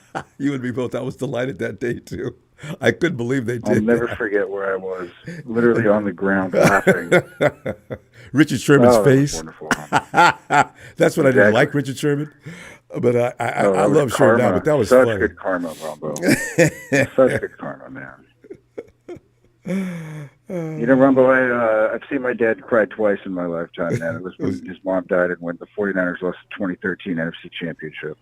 Yeah. He looked at me and he was like, they were so close, man. You know, to the Giants. Yeah. For me, the worst of those teams is the Seahawks. I still can't stand the Seahawks, but but yeah, the Rams definitely kind of came and went. Well, the Hawks are actually a formidable opponent. The Rams are a clown act. They went out and got a bunch of mercenaries. The Seahawks were scary back in the day. And then trying to tackle Russ, that was like trying to get a chicken with his head cut off, man. That was so annoying. And then coupled with Kaepernick, who couldn't just scrap. I mean, he could run like a gazelle, but he just had no quick burst, So it was like couldn't sack Russell, and then Cap was always taking sacks. It was just frustrating. I mean, it just we fizzled out because remember when Cap dominated the league, running out of the pistol, just kicking butt, and then all of a sudden they put a spy out. I think Cap invented the spy. They just waited for Cap to come running out of that pocket. And, oh, man. I mean, he did so many things well, too. He chucked these bullets that, defenders couldn't catch, and he just sprinted like a gazelle. Didn't he forget, how good he was, watching him run, wasn't it? God, great strides. Long, beautiful strides. Just pulling away. And Alex was great, too. People forget how good Alex was. I know, I didn't. Someone had to remind me that Jeff Garcia had a DUI. I totally forgot about that. My friend just broke my heart tonight when I had to remember that. No, Garcia was the last guy. Jeff was a baller too, man. Yeah, he was the last quarterback we had in the Pro Bowl. Oh, Garcia was a badass. Hell yeah, he was, man. He was like the comeback king, man. I grew up with Jeff Garcia, making comebacks. Yeah. Oh yeah, you could be proud then at that particular time. Yeah. And really, there's nothing that Brandon Allen does that's bad. I think Brandon throws a pretty good ball. If Debo I don't know catches, why he started, to be honest. Yeah, Brandon doesn't even have an INT. All right, just catch the ball, Debo. What are you doing? You're not that short. You got up to catch that. Well, I just think Dobbs would have been the better player, But I don't. Well, yeah, I don't have anything really bad to say about Brandon. Yeah, Dobbs has just got to. If he could just learn the offense, I don't know what is confusing him. The guy's brilliant, right? Rocket scientist. How many of those do we know? I think it's maybe more that Brandon fits the scheme that they have right now than was there last year. And I knew that's what it was. Maybe kind of change the team if they had Josh in there. I don't know. That's the only thing I can think of. Oh yeah, Josh is not going to get sacked. If he does, not often. But then that leads to the question of why would they even sign him? So that's. I mean, if you're not going to play him, you're going to pay him more than Brandon. Why are you? I mean, he's making more than Brandon. So.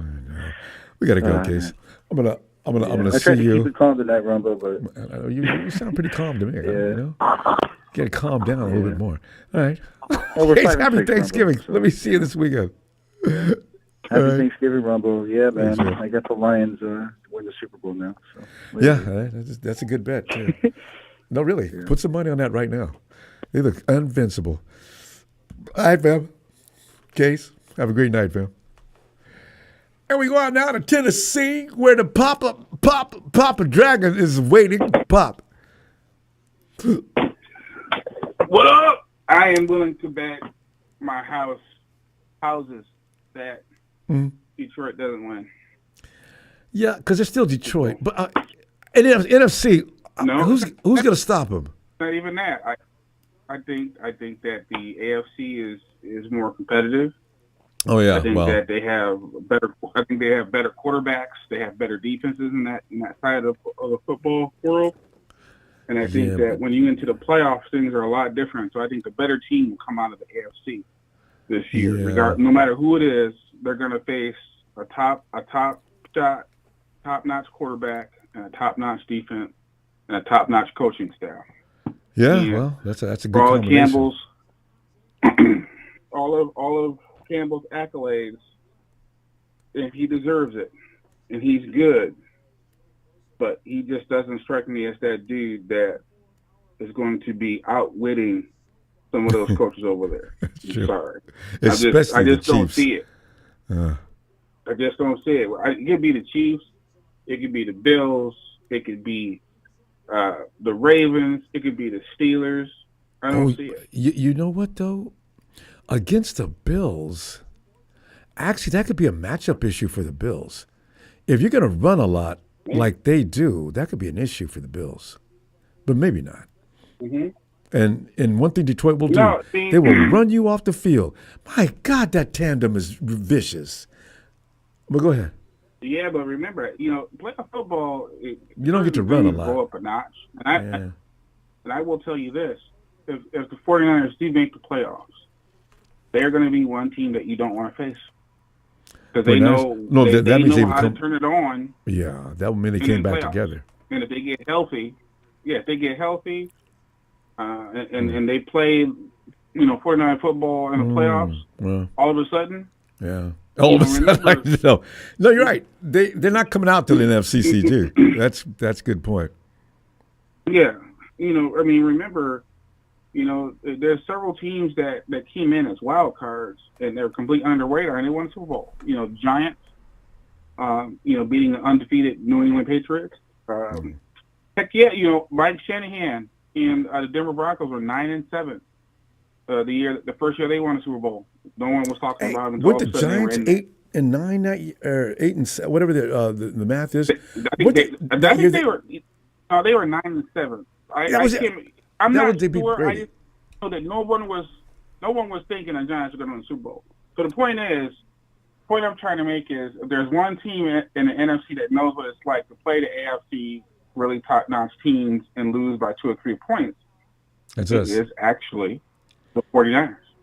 Mm-hmm. Done it too many times, though, and failed. Damn it, making me so bad. Right. Well, yeah, you're right about that, though. I forgot about that. But I will also say this. I think that if the 49ers had a better leadership situation at the top, and I'm talking Jed York on down, I think the 49ers would be better off. Because technically, the Cabo clique started with Jed.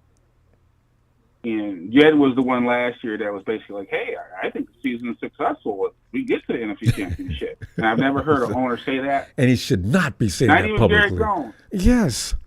Yeah, Jerry Jones doesn't even say that. And it's like, if you read any book about winning or you talk to true winners, they're not saying certain things. You know what I'm saying? It's like, even right now, I know a lot of fans, Ronbo, and I'm going to call you out here for a second. I love you, but...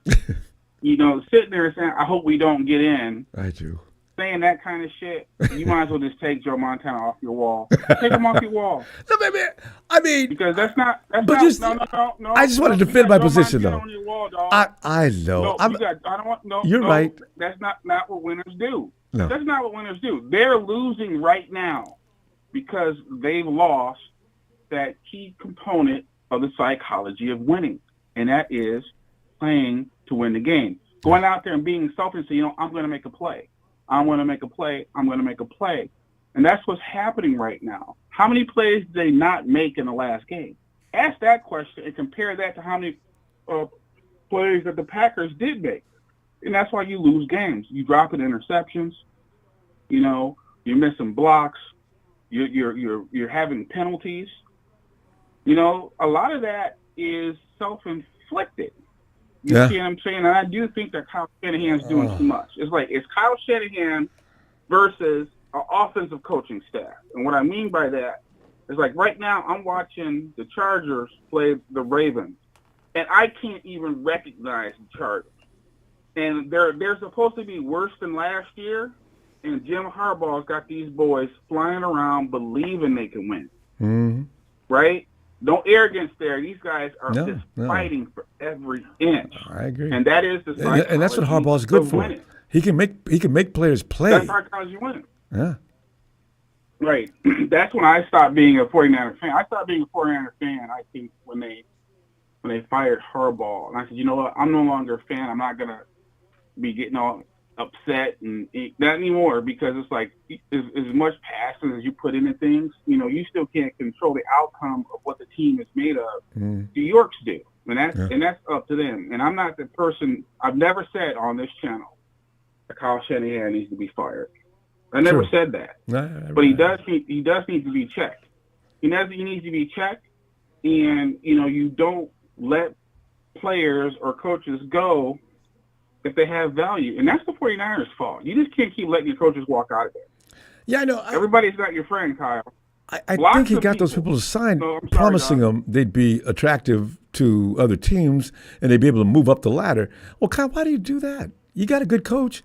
Look at, I mean, they're not. The Chiefs still have their same DC. How come we can't? Mm-hmm.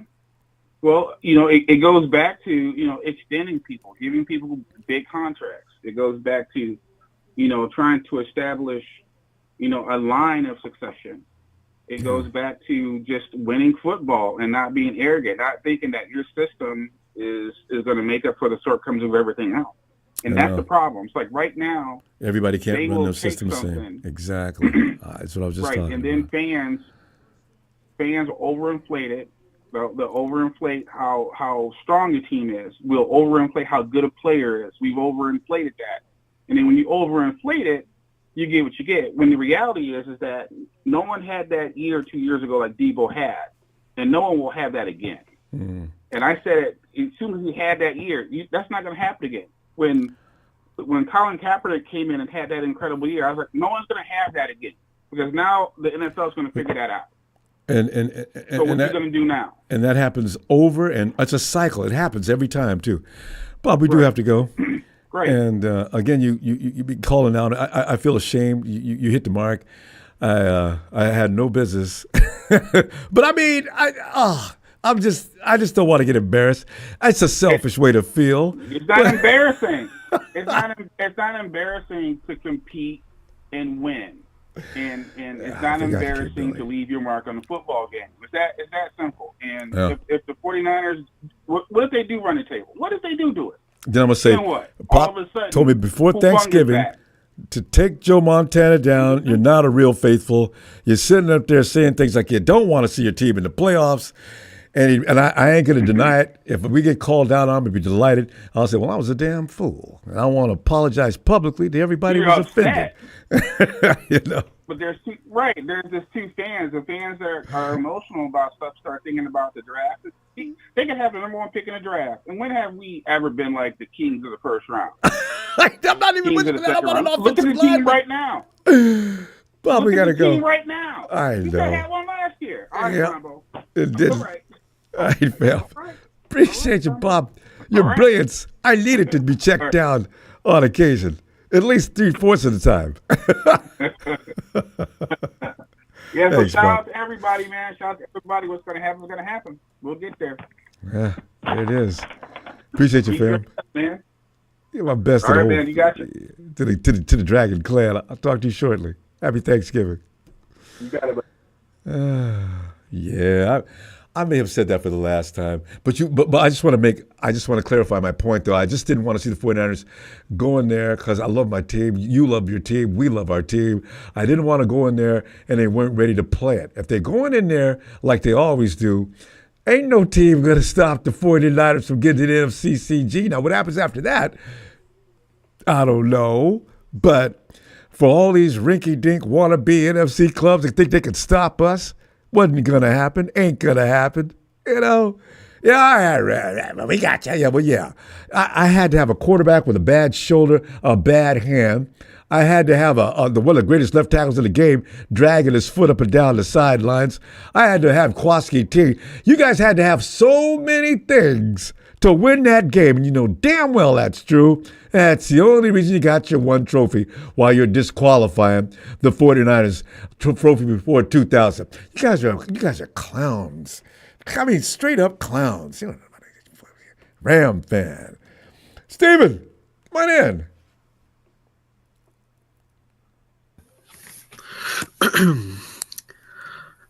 Took a night off for you. Go ahead and turn your lights off and keep your ears on.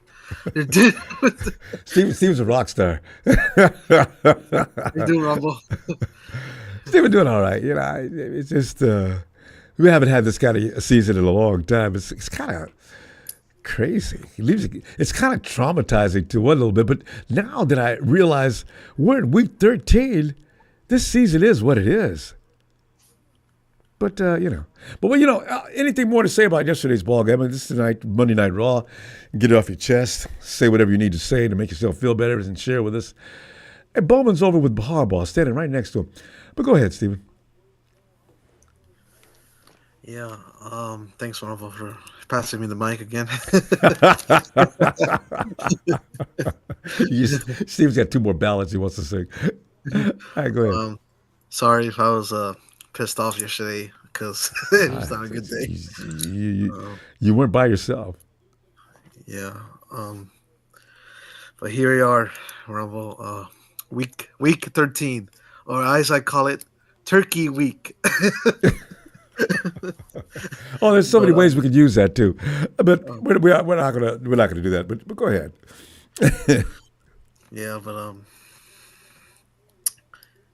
this season has been a roller coaster, and hopefully it ends soon because it needs to end soon. It really does. Staley's over there with Harbaugh too. That's amazing. Yeah. I don't want this team in the playoffs. Imagine this team in the playoffs, Ronbo. Imagine. See, that was what I was saying. I mean, listen, but Pop is right. That's not 49ers. That's not the Empire. We fight until the end. So actually, we're not supposed to be talking like that. I was just getting into my feelings on that. I didn't want this team to go into the playoffs and they weren't ready to be in it. But if they get there, you know what? Even as a wild card, if they get there, there's a lot of football to be played. That means they can play. Yeah, you have a good point there. It's Pop's point. I mean, he made me see that light. I mean, technically, it's not over yet because Arizona lost yesterday, so it's not. Well, I know. See, yeah, and all you got to deal with now is the record. We got another. The Rams right now had an advantage because they beat us in that first game. Ricky Bell. Hey, Ronnie. Every time I say the Rams beat us the first time, I think about Ronnie Bell. Anyway, we got to go back and right that wrong. Then also there's the Cardinals. You got to beat them, and then it's even up and down. I mean, it's wild. At the end of the season, every team split this particular season, so the NFC West got to be determined by some other factors. Can you see everybody in the NFC West ends up with the same record? I wonder. I think they're going to go by points for, points against, and things like that. That's going to be crazy. We'll see. It's got to happen first. Yeah, we're playing the Bills this Sunday. Oh, I'm just scared about that team. Which team? The Bills. No, the Bills. No, isn't it scary? Yeah. I mean, it really is. Yeah. Damn. I didn't. Oh. I would say the Bills are like the Chiefs, but kind of similar in ways. But they're just more physical. I mean, there's going to be bumps and bruises in this game. I mean, pow. Josh Allen, he's a good quarterback. I'll say that. I tell you. Oh yeah, Apollo Crews. Okay, divisional record that goes into it too. So yeah, I don't know who's going to win. How are you yesterday about the game? Are you doing all right today? I was raging mad. As Niners. I mean, you look at Jordan Love. Jordan Love was about as so as a quarterback has been all season that we played. He wasn't doing anything special. Meanwhile, Josh Jacobs is doing whatever he pleases. So, we couldn't stop that. We stopped it from running in the second half, though. But, you got the 49ers. We're set up on the 5-yard line. We're down, what was the score at the half? We're down by, the game's still within reach. We get on the 5-yard line, and Debo, we probably score. All right? Now it's a 3-point game, I think. I had to figure it out that time. Okay, with the whole half to go. No, we got to get a flag, right? Bring that ball back. And then we got 2 drops, and I'm not mad at my rookies, but I got 2 drops. No, what am I talking about? 1 drop and another flag. Mustafa makes that pick. That drive is over. See, there are so many variables in this game that the 49ers did to themselves again. It was unnecessary loss. Steve Wilkes must be laughing right now. Right? I mean, I saw that on the chat yesterday. Steve Wilkes was laughing his ass off. You guys went and got Sorensen, and the defense is getting killed. At least Steve Wilkes knew what to do. I'm just saying, right? Wilkes was just a scapegoat. He was. I mean, some of the players seemed to have a problem with it, but Wilkes was not doing a bad job. Not really. And also but the thing about Sorensen is Wilkes had good talent last year, though. Sorensen really doesn't have good talent this year. He's got what he's got. We got a bunch of players and stuff like that, but for the most part, I don't know. Could Wilkes have done better? Maybe. The secondary looks good for it, and that's Sorensen's forte too. I was laughing yesterday because there was 12 men on the field, and Kyle was like, "What the fuck?" Okay, because they called it back to back. And what they were doing is they were shutting the players in and out, and the 49ers were trying to adjust, and they were they were supposed to be allowed to make substitutions, and they went in and snapped the ball, and then got flagged, and Kyle lost his mind. I never seen him like that. Wow. Well, Kyle, I'm glad to know you care, but I mean, how did that happen? I was blaming our team for that. No, the Packers were clowning Kyle, and it worked. Yeah. Although Kyle got that flag picked up the second time, I think. And they were allowed to make the substitution. Yeah. But we're still in it, right? We're still in it. Mathematically, yes.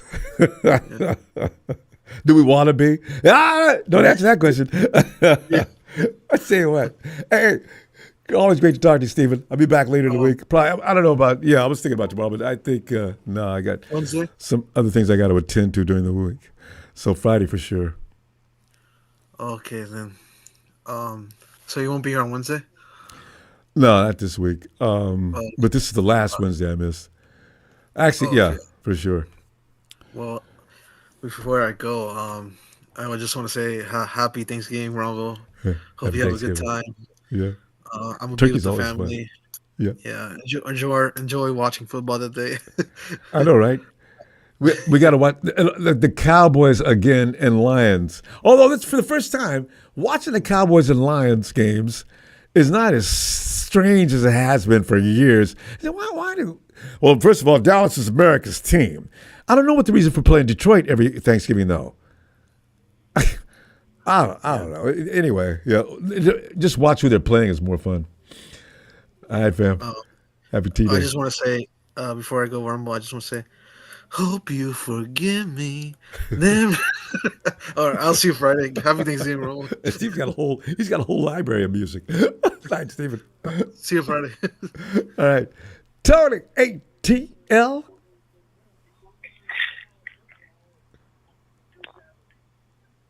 Uh-oh. I think Tony still have that. Oh, no, Tony. I was hoping to be fixed by now. Tony? Guess not. Tony, man, come on. I'm dying to talk to you, man. Yeah, whatever it is, we got to fix this. Mike G, I like that. Trap game for the Bills. If the Bills yawn and take this week's practice. Tony? Tony? Hello. Tony, we still got the same issue. Oh, no. Tony, I don't know. Tony, we got no connection. The funny thing is, I can hear him. How come he can't hear me? Tony? Tony. Testing. 1, 2, 3, 4. Yeah. Tony, I gotta send Tony a note so I can hear every word you're saying. Tony, I guess we're gonna one more time. Tony, happy Thanksgiving, Tony. Keep working on it. Brian, get in here, player. What it do, player? Yeah, your favorite guy. Yeah, I'm not getting girls hostage. Is that Tony? Who was that? Was that Tony or Steven? Brian. Okay, go ahead, Brian. Yes, sir. Yeah. Hey, Ronbo, how you feeling today, buddy? Well, I'm feeling chastised and ashamed. I mean, I realize Pop was right.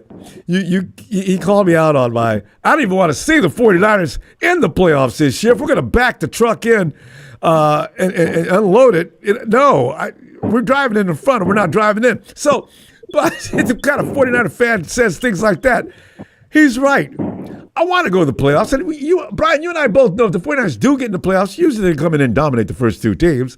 It's the playoff. It's the NFCCG that's an issue, and the Super Bowl, of course, especially if the Chiefs take off. Yeah, and here's the thing. Like, the NFC is horrible, right? Just as bad as we are. Yeah, for the most part, except for Detroit. Detroit does concern me. I'm not wishing injuries on people, but you and I know, like, if a big player goes down, it can change a team's whole year. We definitely know. Like we did with CMC. Yeah. Yeah. I don't want anybody to get hurt. That's not cool, but, like, shit happens, Right. So, exactly. So, the other thing is, Ronbo, I would never let Papa Dragon talk to you like that ever. I was wondering when you were going to have objection to that. Yes, I'm going to come find you, and we're going to super glue that Joe Montana through your freaking wall, so he'll never talk to you like that. But Brian, we can't walk around saying things like that about our team. I was thinking about their welfare, and like you're saying, I don't want anybody to go in there and get hurt over a useless game and things like that. All that was considered, but the 49er way is the last man standing. We fight, so Yeah. When have you ever heard me be a sourpuss like some of the calls you get? Yeah, I know, right? So, yeah. I don't give up till it's totally over. So, Put that fat lady on the diet before she sinks. Yeah, you guys have a 1% of getting into the playoffs. Well, hey, man, that's still 1%. Yes, so indeed. Whatever. We'll take it. We'll take it. Yeah. But, Ronbo, I hope you have a good turkey day and not eat too much pumpkin pie, You're right. Hey. I do have I have a problem with the desserts. And especially if there's a moist devil's food with a rich chocolate frosting.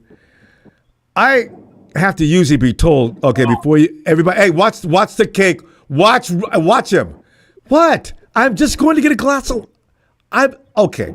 Let's bring the cake out here. Everybody can watch it. I got to go through all that, Oh my God, devil's food, chocolate cake with lots of frosting. Oh, Brian, we've lost our train of thought here. Let's get back to football. Okay. I know. Hey, I was also with you on Mr. Rudy Foodie Pants. Oh God. What kind of a guy gives us tells us our season is over when we have the same record as you? Right. You weirdo. What is he? Well, I can have that record, but you guys are the 49ers, and you're not. You're dead meat. You're done. They've been the Rams have been crap since the Super Bowl. Yeah. And he's still selling wolf tickets. What are you serious? Exactly. And shout out to Nikita Tebow. You did it, girl. The Eagles exposed those lambs' urination. Wiped them off the floor like the crumbs they are. 250 plus yards. Yeah. One guy. They give us shit. We can't. Well, 49ers can't stop the run. Well, neither can you guys. Oh, yeah. Shut up. Jesus. I mean, that's why the nerve. And Brian, I think that's what pisses me off about them worse. At least the Hawks just come in and have some substance to their argument. You had to fight back. But the Rams come in with no substance, and they're proud of what they say. The stupidest statements ever made in statement history. That's what are you talking about? You got 2 trophies in 70 years, and you're gonna delete the ones we had before you finally got one. I mean, who do you think you are? God. So, half those Rams fans in your chat will be like what, retired by the time they maybe win another one? No, I lifetime. You figure the Rams are not gonna win every 35 years. They win a trophy. If you do the math on 70 years, 2 trophies, right? So that means a lot of them are going to be gone. Ronbo, they won't even be in L.A. They'll be in another town like Oklahoma City. Right. They do they are a migratory team, aren't they? Nomads. Oh, big. Yeah. We've already picked out cities we're going to move them to. Well, Ronbo, here's the other thing they do. They think it offends us if they call us the San Francisco or Santa Clara 49ers. Do they not know that the training facility has always been Santa Clara? Right. That's how dumb they are. Well, the thing is, we've always been the San Francisco 49ers. They can't even make the claim about being the Los Angeles Rams either. So, I mean, all their arguments are just holes all over it. They're delusional, Ronbo. But it's fun. They're fun to make fun of and laugh at. Because, it's just fun. I mean, I love it. But, hey, can I do, I'm going to do my Batman.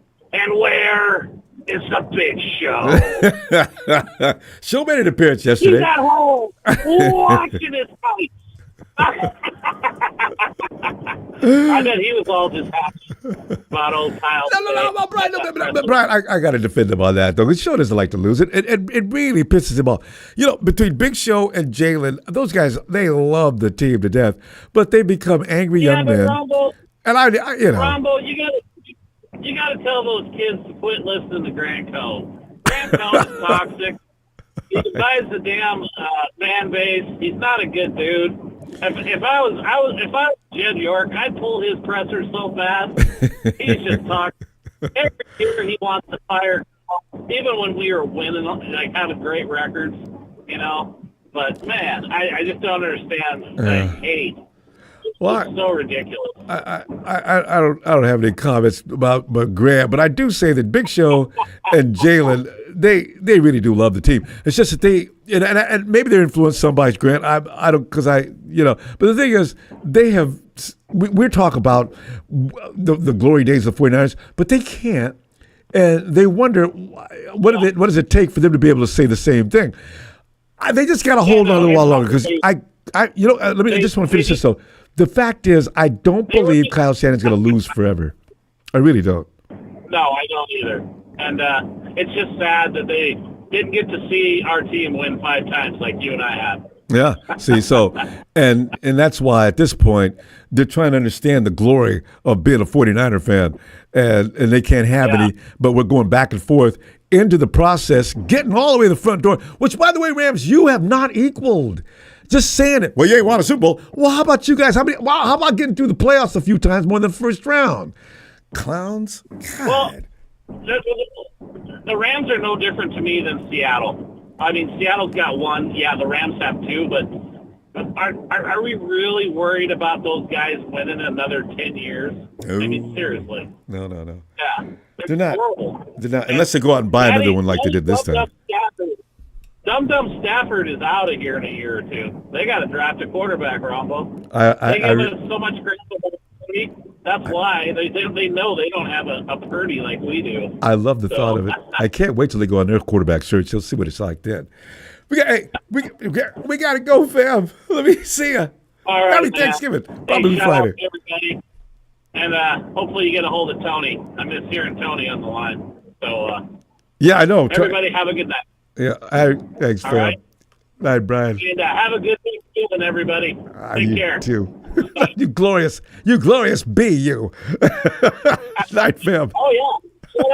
Shout out to my my alligator buddy down there in The land down under. Stay Hey, away Brian. from those stingrays, mate. Stay away from them stingrays, mate. Night, Brian. All right, take care, Ronbo. Love you guys. I love you, fam. And you know, it's so funny because I think the average Aussie isn't afraid of a gator or Crocs. They got Crocs. They're not afraid of Crocs. Okay, hey, oh, here he is, Mr. TNT himself. He is Stress. Ronbo, TNT is in the building. Oh, and the plan that you guys invented, we're back in that mode again. We went through a few years, and Monday Night Raw didn't really serve any purpose anymore. We're winning every week. What we're doing, and now Monday Night Raw is in vogue. Oh my God! Back in full effect, Ronbo. Back in full effect. Woo! So, Ronbo, let me ask you a question. Are you not tired of Kyle Shanahan? I knew you were going to go there first. Well, He is pissing me off, though. It's not going to get any better. It's not going to get any better now. This is not going to get any better. It's only going to get worse. So here's the deal going forward. All right, let's take it off the table. Let's just go ahead and address the elephant in the room. They're not going to fire Kyle Shanahan. Too much money left on the books. Okay, we get that part. All right, we get it. Yeah. All right, so we can quit hollering that. But I tell you, I came up with a plan though, Ronbo. It's called Run Kyle Shanahan out of San Francisco. Out of town. How do you go about doing that? Well, Yes, you call please. and say, hey, Kyle, we want to, the Yorks need to say, hey, look, at the end of the season, we're going to evaluate, we're going to see who we are, and we need to have a sit down. All right, when we have that sit down with him, Rumbo, we're going to say, look, you're no longer over player personal, player directory. What's the job that him and Lynch have together? Player personnel. Well, yeah, well, where they go and we do got all- a guy that has that and all job. that. Right. Yeah. Right. But he's not going to be over none of that no more. So, okay, we're stripping him of that. We're stripping him of play calling, too. Okay? We're going to strip Kyle Shanahan of every single thing that he has, and we're going to invoke him just to do his job, and that's to coach the team. You are the head football coach. You're responsible for coaching the team.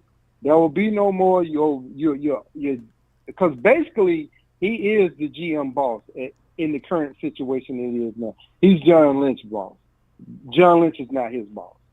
So we need to strip him of everything that he has, make him a basic coach, and we can run him clean out of town if we do that. Because he's so narcissistic, he's not going to stand for that. He's not going to stand for it. So he's going to say, let me out of my contract. And we'd be like, oh, you want out? Oh, okay, cool. We'll let you out. What you think about that, Ronbo? Well, I mean, I just want to know who's going to play call. Who's going to play call? Yeah, we need to bring in three coordinators. We need a special teams coordinator. We need a defensive coordinator, and we need a play caller coordinator. We need three. If he's not going to release his part of that offense and go out and get a second pair of eyes and definitely get a special team coach, and we all know we need a defense coordinator. This defense is horrible. I mean, what else can you do? Because, like I say, we can't get rid of him. He ain't going to change. It's only going to get worse. This man tried it out, Allen, yesterday, Ronbo. Not Josh Dobbs, Allen. He's so hell-bent on doing things his way, Ronbo. Ronbo, tell me what team in the NFL, and I'm going to wait for this one, that does not run other than the Baltimore Ravens, and hell, they even bring in a back or two to give Derrick Henry a breather. But tell me who don't run a two-back system. Mm. Who don't run a two-back system? No, that's a good point. We look like fools trotting out every time Christian McCaffrey like he's the savior, and you just buried Mason, the guy who was leading the league in rushing. What? Where they do that at, Rumbo? You know, you get no argument from anybody on that subject. Not one person. I would bet money. And we walk up and down the streets of where we know 49er fans are. Are you happy with Jordan Mason sitting on the bench the majority of the game, maybe getting in one carry? You will never hear one 49er fan who really watches the 49ers say, oh, yeah, I love that. I think it's the right thing to do. No, you're not going to hear that. Nobody's going to say that. So with that being said, don't you think the Yorks really need to have a sit-down conversation with one Kyle Shanahan and say, hey, look, we got to move in a different direction, and that direction is stripping you of the power that you have over this team. You know, Jed promised when they first hired those guys he would not micromanage. Remember, that got him in trouble. Well, it's not going in that direction anymore. I know, but not. We're trending the wrong way, and it's only going to get worse. Because here's a guy that said, you're not going to tell me how to coach the way I coach. So no matter what we say, no matter what the media say, no matter how many questions they put in front of this man, he pushes back on everything. He's going to tell you his way, and it's the highway after that. That's not a coach. That's not a leader. No. That's not a leader. That's Belichick. Belichick does that, though. I know he ain't Belichick. About hiring Belichick, though. No, I'm just saying. Belichick had a Super Bowl win. I was saying Belichick won a lot of trophies, but Tom won them earned trophies. their respect. Yeah. But I'm saying they did it as a team. No matter how we do when we football analysts, we watched enough football over time to know who was the mastermind behind who. Okay, so we know it was Tom. But at the same time, though, they won it as a team. But they won. That's the fact. They won. He's an accomplished coach. You can't take that away from him. Yeah. So what has Kyle accomplished? So we good for settling for second best. We good for saying, oh, we made it to the Super Bowl. We lost 3 Super Bowls, Ronbo. That ain't the 49er way. No, it's really annoying too, because if we lose another one, we're getting close to like 5 and 4. Bills. Yeah. But man, we're gonna be looking like the Buffalo Bills out here, man. Well, you know what? It's too bad. It's too late to look as bad as the Bills, because they had to change their area code to 044. So, but we're not. Yeah. But since we got those in the bank that the Rams have decided don't exist, we still got those in the bank. We can lean on the fact that we'll never look like the Bills, but we need to add the 6th to become tied with the greatest football franchises since the Super Bowl era began. I want that so bad, and we've come so close. Losing this last Super Bowl, that was ridiculous. But the Niners, the Cowboys. Yeah, them too. They're right there. Yeah. And now the Patriots. Steelers already got theirs. Football royalty. That's football royalty. Yes. That when you mention those franchises, that's royalty in this league. You see what I'm saying? I do. But lately, we ain't so royal. The crown ain't there. So, like I say, Ronbo, I mean, everybody needs to say, look, how do you come up? What's the solution? Because it's not going to get any better with this dude. It's trending the wrong way. So here's my thing. You're going to put yourself behind the 8 ball if you don't remove Kyle Shanahan or run him out of town. You're going to put yourself behind the 8 ball. That's what I'm saying. Each year go by, we're gonna let a good coach go who we could have had. We're gonna let a good coach go by who we could have had to replace him if we don't do something about it. You got to wait till 27 anyway, because otherwise, like you said, Jed ain't paying all that extra money. I think he just recently got through paying Chip Kelly and Robert Saleh. I mean, not Robert Saleh, but Tom Sula. Right. So I'm gonna go ahead and go TNT in the building, but we need to be talking solutions and what we're gonna do going forward, because, like I said, Cal is not gonna change. I don't foresee it. But the Yorks need to come in and say, hey, look, we're gonna have to take back some of this power you got, because it's not working. It's trending the wrong way. Well, that would work. Kyle's not standing there for that. Yeah. He'll quit. That would work. Yeah, I was saying, run him out of town. Hey, Tress, I'm gonna see you later on in the week. Run Kyle out of town. Yeah, Tress has got a man with a plan. Run Kyle Shanahan out of town. You said I've thought about that one too. I'm loving it. Hey, Phil. I'll see you later in the week. Happy Thanksgiving, fam. You too. Happy Thanksgiving. Happy holidays. Yes, Shout out to indeed. production. We are. All right, Tress. Oh man, him and Trey, boy, they make a good combo. Yeah, man. So it was a great duos to talk All ball. you have to do is go to a store, you get it. Tony? Trade in that one. It'll be no cost. Tony? Or trade it in and I wonder if Tony. $10. There's something different about the sound. I think Tony fixed it. Tony. Hello. Tony, can you hear me? I can hear you. How are I knew it. I said, there's something different about this sound. I can hear whomever that is in the house with you. But I said, this is different. I think Tony fixed it. And he did. Tony, get in here. Wait, the Big Show says you don't need to wait until I'm right 2027. here. How you doing, sir? Tony, I could be better. I mean, I felt like 2023, 2022, early part of 24, I was feeling a lot better. Now that we're going to 2025, all of a sudden I feel like I used to feel back in 2013, 14, 15. You know, there was some dismal times. You know what I'm saying? I mean, oh my Lord. I mean, but you know what though? The Trez is a little steep, but I don't think Kyle Shanahan's going to take the team. And show too, Kyle Shanahan is not so bad that team's going to turn to garbage. He won't stay there for that. He'll leave.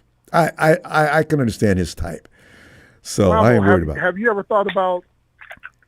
And to me, as one coach, if you guys and Kyle Shanahan, let's just say hypothetically, you decide to part ways. Yeah. Ronbo, the only coach that's good enough for y'all is Ben Johnson, Detroit's offensive coordinator. Y'all have to get him first before anybody else gets a crack. Yeah, because there's going to be a standing line. Perfectly with y'all.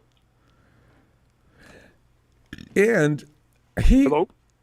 I'm still here. Can you hear me? Yes, sir. Okay. He will fit perfectly with you guys. Yeah. The offensive guy, and he man, you guys will go right to the top. And also, he's the kind of guy that the 49ers probably be attractive to him because you want to come to an organization like the 49ers due to the legacy. So come in and add your name to Walsh, Seifert, and others that have done fairly well. And yeah, I can see him coming, especially with the players he's got Johnson, now. I think he's the perfect guy for you guys if you guys decide to part ways. And I heard Chicago would be interested in Kyle Shanahan will want to snatch him up in a second. I heard that last week. Yeah, I mean, you say Kyle would love to work with Ben Johnson, or the swap for Ben Johnson and Kyle Shanahan. Yeah, but Ben Johnson's going to be in popular demand. Yeah, no, I know. But he gets to pick and choose. 49ers should try to get first crack at him if you guys part ways with Kyle Shanahan, which I don't think you will. Nah, Jed likes Kyle Shanahan. There has been so much prosperity in San Francisco since God knows how long. For the 49ers, and I know it's not winning the championship, and people get pissed off when you talk like this, but the fact of the matter is that we've been engaged and lodged and in the conversation for this long. We've come up short at the end. I don't believe that's going to continue. If Kyle Shanahan gets back there again, I almost can feel he will not fail again. Shouldn't have failed that last time. Another couple of stupid mistakes. You got a lot of great players that are still going to be on the contract. Bosa's not going anywhere. McCaffrey's not going anywhere. You can sign Jennings to a long-term deal. If I were you guys, I would trade Debo. Oh yeah. Get you a good wide receiver in the second round, top of the second round, high second round. Get a good wide receiver. There's only Ayuk's coming back, so you guys are going to have to, like you said, there's going to be some changes, but you got to build that offensive line back up. Yeah. And stop taking that. They got to stop taking that so lightly. Don't listen to Coach Forrester. Look, go ahead. The first round, get yourself a playmaker. I can make an offensive lineman out of pretty much any guy in the second, third, fourth, fifth round. Chris, shut up. Just stand back out the way, and you be the guy that develops them. But don't be handing no opinions out. Forrester's been with the 49ers so long. His words carry weight, and that's not the right thing to tell people. They listen to him when he talks like that. Y'all should get y'all a tackle in the first round, Ronbo. I mean, should have last year. I mean, and then get you an interior lineman in the third round, guard or center in the third round. Trent Williams has got this year left and maybe one more year where he's actually productive. That's it. And now what? We ain't got nobody on board. You can draft his replacement, and like the Chargers did. Well, he's not his replacement, but because they got that kid they drafted 2 years ago from Northwestern Chargers, but they drafted that kid from Notre Dame who was a left tackle and moved him to right tackle. Y'all can draft a kid in college from left tackle and move him to right tackle, and then when Trent Williams retires, just move him back to left tackle. That's usually the plan. To draft a tackle in the first round. I think that was the original plan with Michael McGlinchey. But by the way, you're the person who asked about this. Who was your DC that year that you guys were in the Super Bowl? A defensive coordinator. I can't think of his name. See, okay, I just want to correct. You know how Rams fans, they make ignorant statements. Rams own Santa Clara. Brady cooked Kyle. No, he didn't. Kyle was the OC. Okay, Dan Quinn was the head coach, and Tony doesn't remember the DC. Nobody does because that poor DC is probably not working anymore. So get out of here with that. Raheem Morris was working on the offensive side of the ball that year. He wasn't a quarterback's coach. He was just one of the offensive coaches working under Shanahan that year. Because Raheem Morris has worked both offense and defense. Yeah. Because he was with us for like 5 years. Now, Kyle's decision to continue to put the ball up instead of run it, that goes partially on Kyle. But I don't know. To understand Kyle Shanahan's mind, he wins a lot. And this is what people look at more than when he loses, because he wins so much more than he loses, and that's always going to be his place card. Nobody's going to dwell on his losses as much as they're going to win. He puts you in position to win. This is the most important thing. I don't think he's going to continue to lose each and every time, but there's going to be times when he's going to get in a position to win and he's going to fail. He could win a Super Bowl in the next 2 years or so, but he's going to lose another one after that. So that's just the way he is. But he will get his players there. I mean, that I feel confident about. After they get there, nobody knows what's going to happen. Ronbo, do you think you're going to lose Jordan Mason if this is the last year of his contract? I do. Yeah, I do too. He's going to go somewhere where he's going to get some playing time. And he's going to get an offer too. Yeah, he is. If I was him, I would go. But by the way, they're doing, and no disrespect, but the way they're doing him, it's totally wrong. It is wrong. McCaffrey, and you and I talked about this, should be a second-hand guy now because he's coming back from an injury. Jordan Mason should be a 1,000-yard back this year. And it looks like, I don't know, he could still reach it, but Kyle won't give him no carries. No, he can't reach it. The only way he's going to reach it is if CMC gets hurt to the point he can't play. If that happens, then Mason's got a shot. But as it stands right now, that 1,000-plus yard run year he was about to have, not going to happen. Why? Because CMC brings to the field, he just intimidates defenses into not knowing how exactly they want to play. So this is valuable. CMC won't intimidate defenses if he's in the slot with Jordan Mason in the backfield. That won't intimidate defenses. Tony, I want an army of us to sit down in a room with Kyle. Kyle, raise your hand if you have a suggestion, and everybody raise their hand at once. Kyle would say, I guess you guys aren't happy with what I'm doing. No, Kyle. You do a great job for the most part, but there's a couple of things here and there. You could be excellent. You're not. Right now, you're not. What is going on with Jordan Mason? The media people won't ask him that. I don't understand. Why? They're probably scared. We're kind of in a similar situation because Tyler Algier got 1,000 yards his rookie year, the year before we drafted. But Bijan Robinson. And Bijan's getting all the carries. Like the Denver game, we were all complaining. Tyler Algier only got 2 carries. I guarantee this is Tyler Algier's last year. I guarantee you he's leaving. And he's going to go to a team where he's going to get carries, man. Because the kid can play. I saw him. And, we've used Algier in the backfield and put Bijan in the slot sometimes. But I think sometimes they fall in love with Bijan too much. I don't want Bijan to get hurt. I'm like, where's Tyler Algier? You got to have a change of pace. You got that pounder, and then you got that speed guy. We'll use it sometimes, and other times we don't. This is the thing. If you got, I was hearing the Ravens were saying who's ever got the hot hand out there. I said between who? Derrick Henry, and the Chargers got 2 running backs. Greg Roman's over there with them, and Roman was saying whoever's the hot hand. Who are the Chargers running backs? That running back that used to one play at guy Ohio State, kept getting hurt in Baltimore. Yeah, the proven guy. The Chargers now. He's having a good season. I can't think of his name. They lost, by the way. Baltimore won 30-23 tonight. No, I was watching that, and that little lady everybody thought was a fake, the Charger fan. They found her in the stands. I couldn't stop laughing. Hey, she's watching the Charger game. She's not fake. She's for real. Tony, what we got? Ronbo, don't be surprised, and I'm not jinxing anybody. I'm no expert. If all the NFC West teams lose this week, you guys, the Buffalo, I'm calling this one though. I do not think Seattle is going to beat the Jets in New York. I think the Jets are going to beat them. I don't think the Jets will quit. I think the Jets are going to beat Seattle.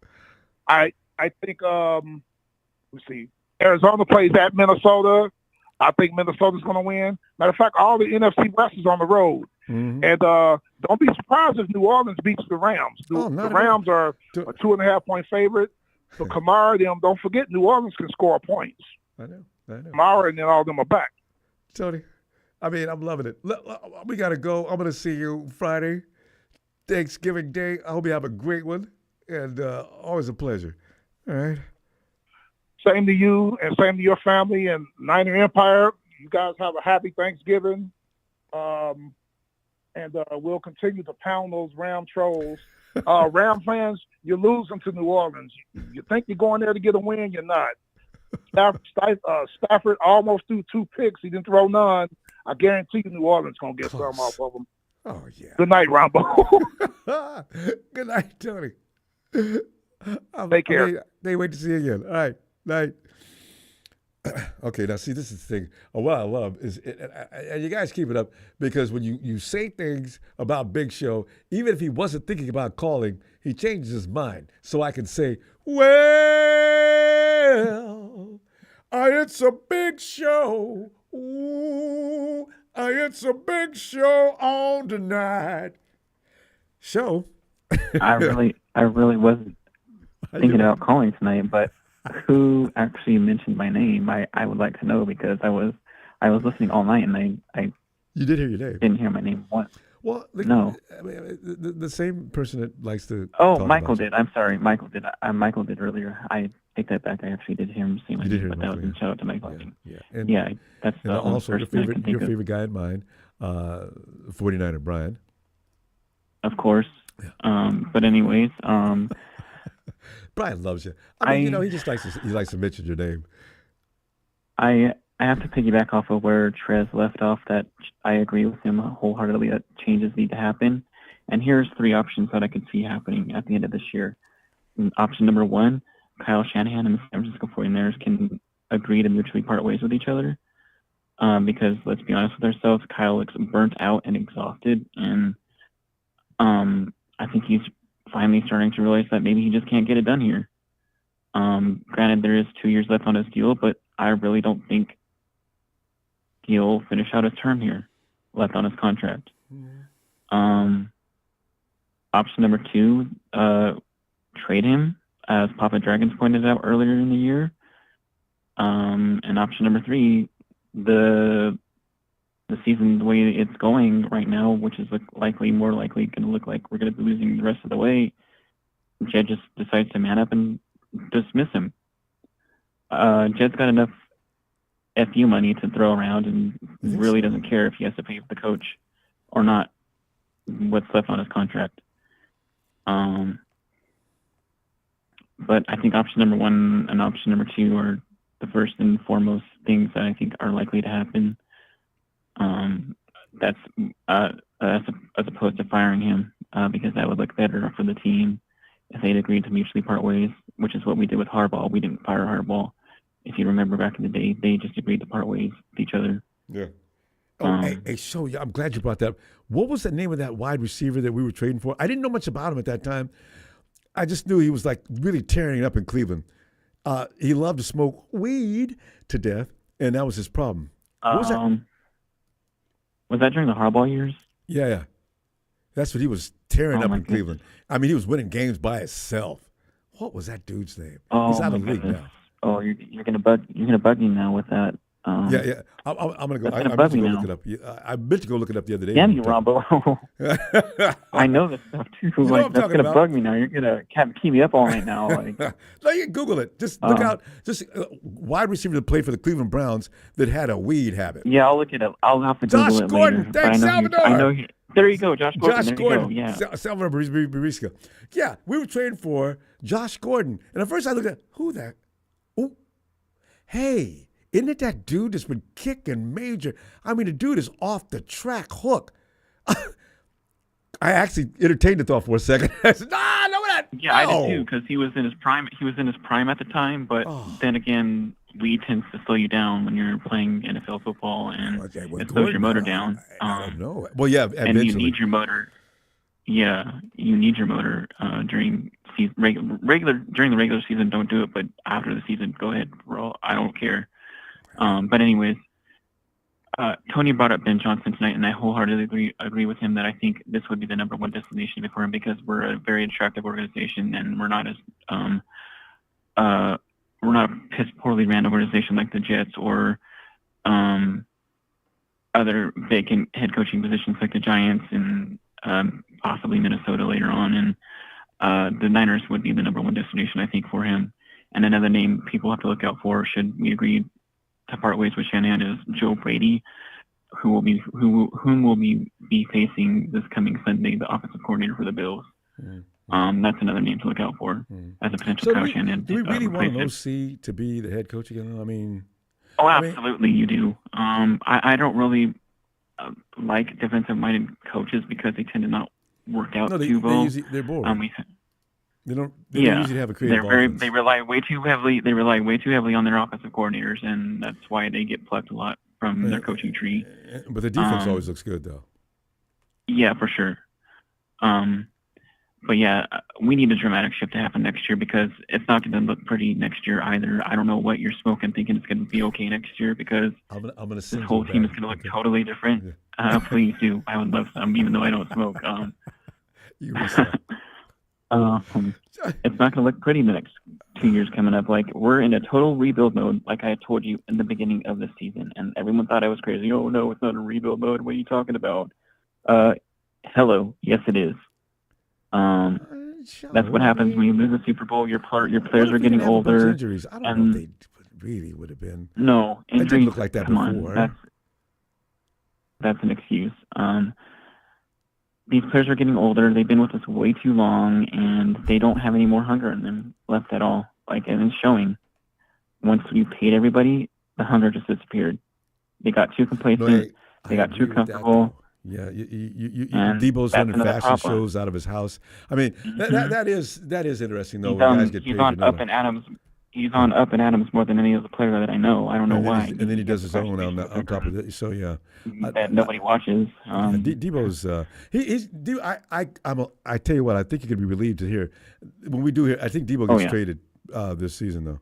I don't think he gets traded. I think we release him. Well, you got to try to get something for him. Debo Samuel. He doesn't have any trade value. Maybe like a sixth round, maybe now. I mean, as long as we don't have to pay him anymore. Yeah, there's going to be a whole lot of older players that are going to be moved away from.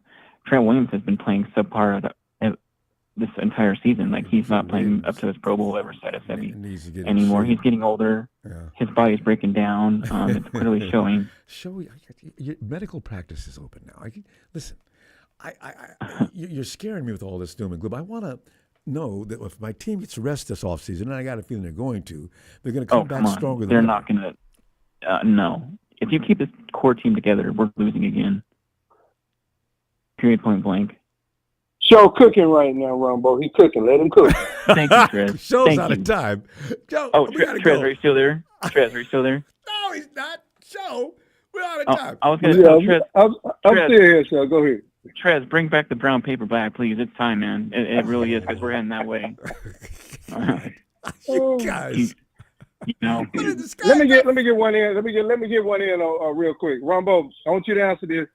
Tell me you hear everybody say this about Kyle Shanahan. He'll have a job tomorrow. He would. If Kyle Shanahan got hired by the Panthers, by any team, that he would have to rebuild himself because he inherited talent.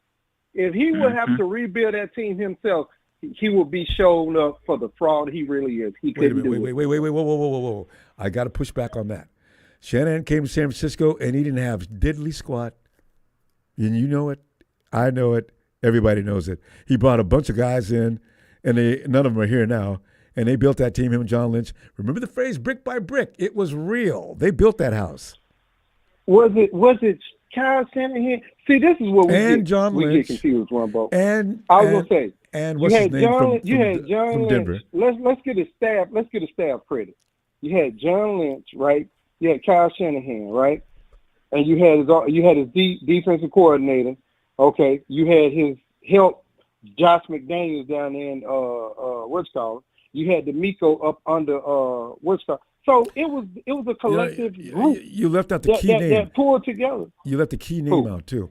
The guy that has got Washington playing out of their minds. Oh yeah. Peters. I know his name slips my mind right now too. Anyway, yeah. They had a couple other guys too. They built that organization. Right. So but it took a collective group. But I'm saying that's always going to be the case. If you gave Kyle Shanahan the Panthers, bro, they in the dump. They'd be up and running. I would bet they'd be up and running in 2 years. If that happens, me and you gonna place a bet. All right. I hope it does. So finish your time show. I don't want to believe it.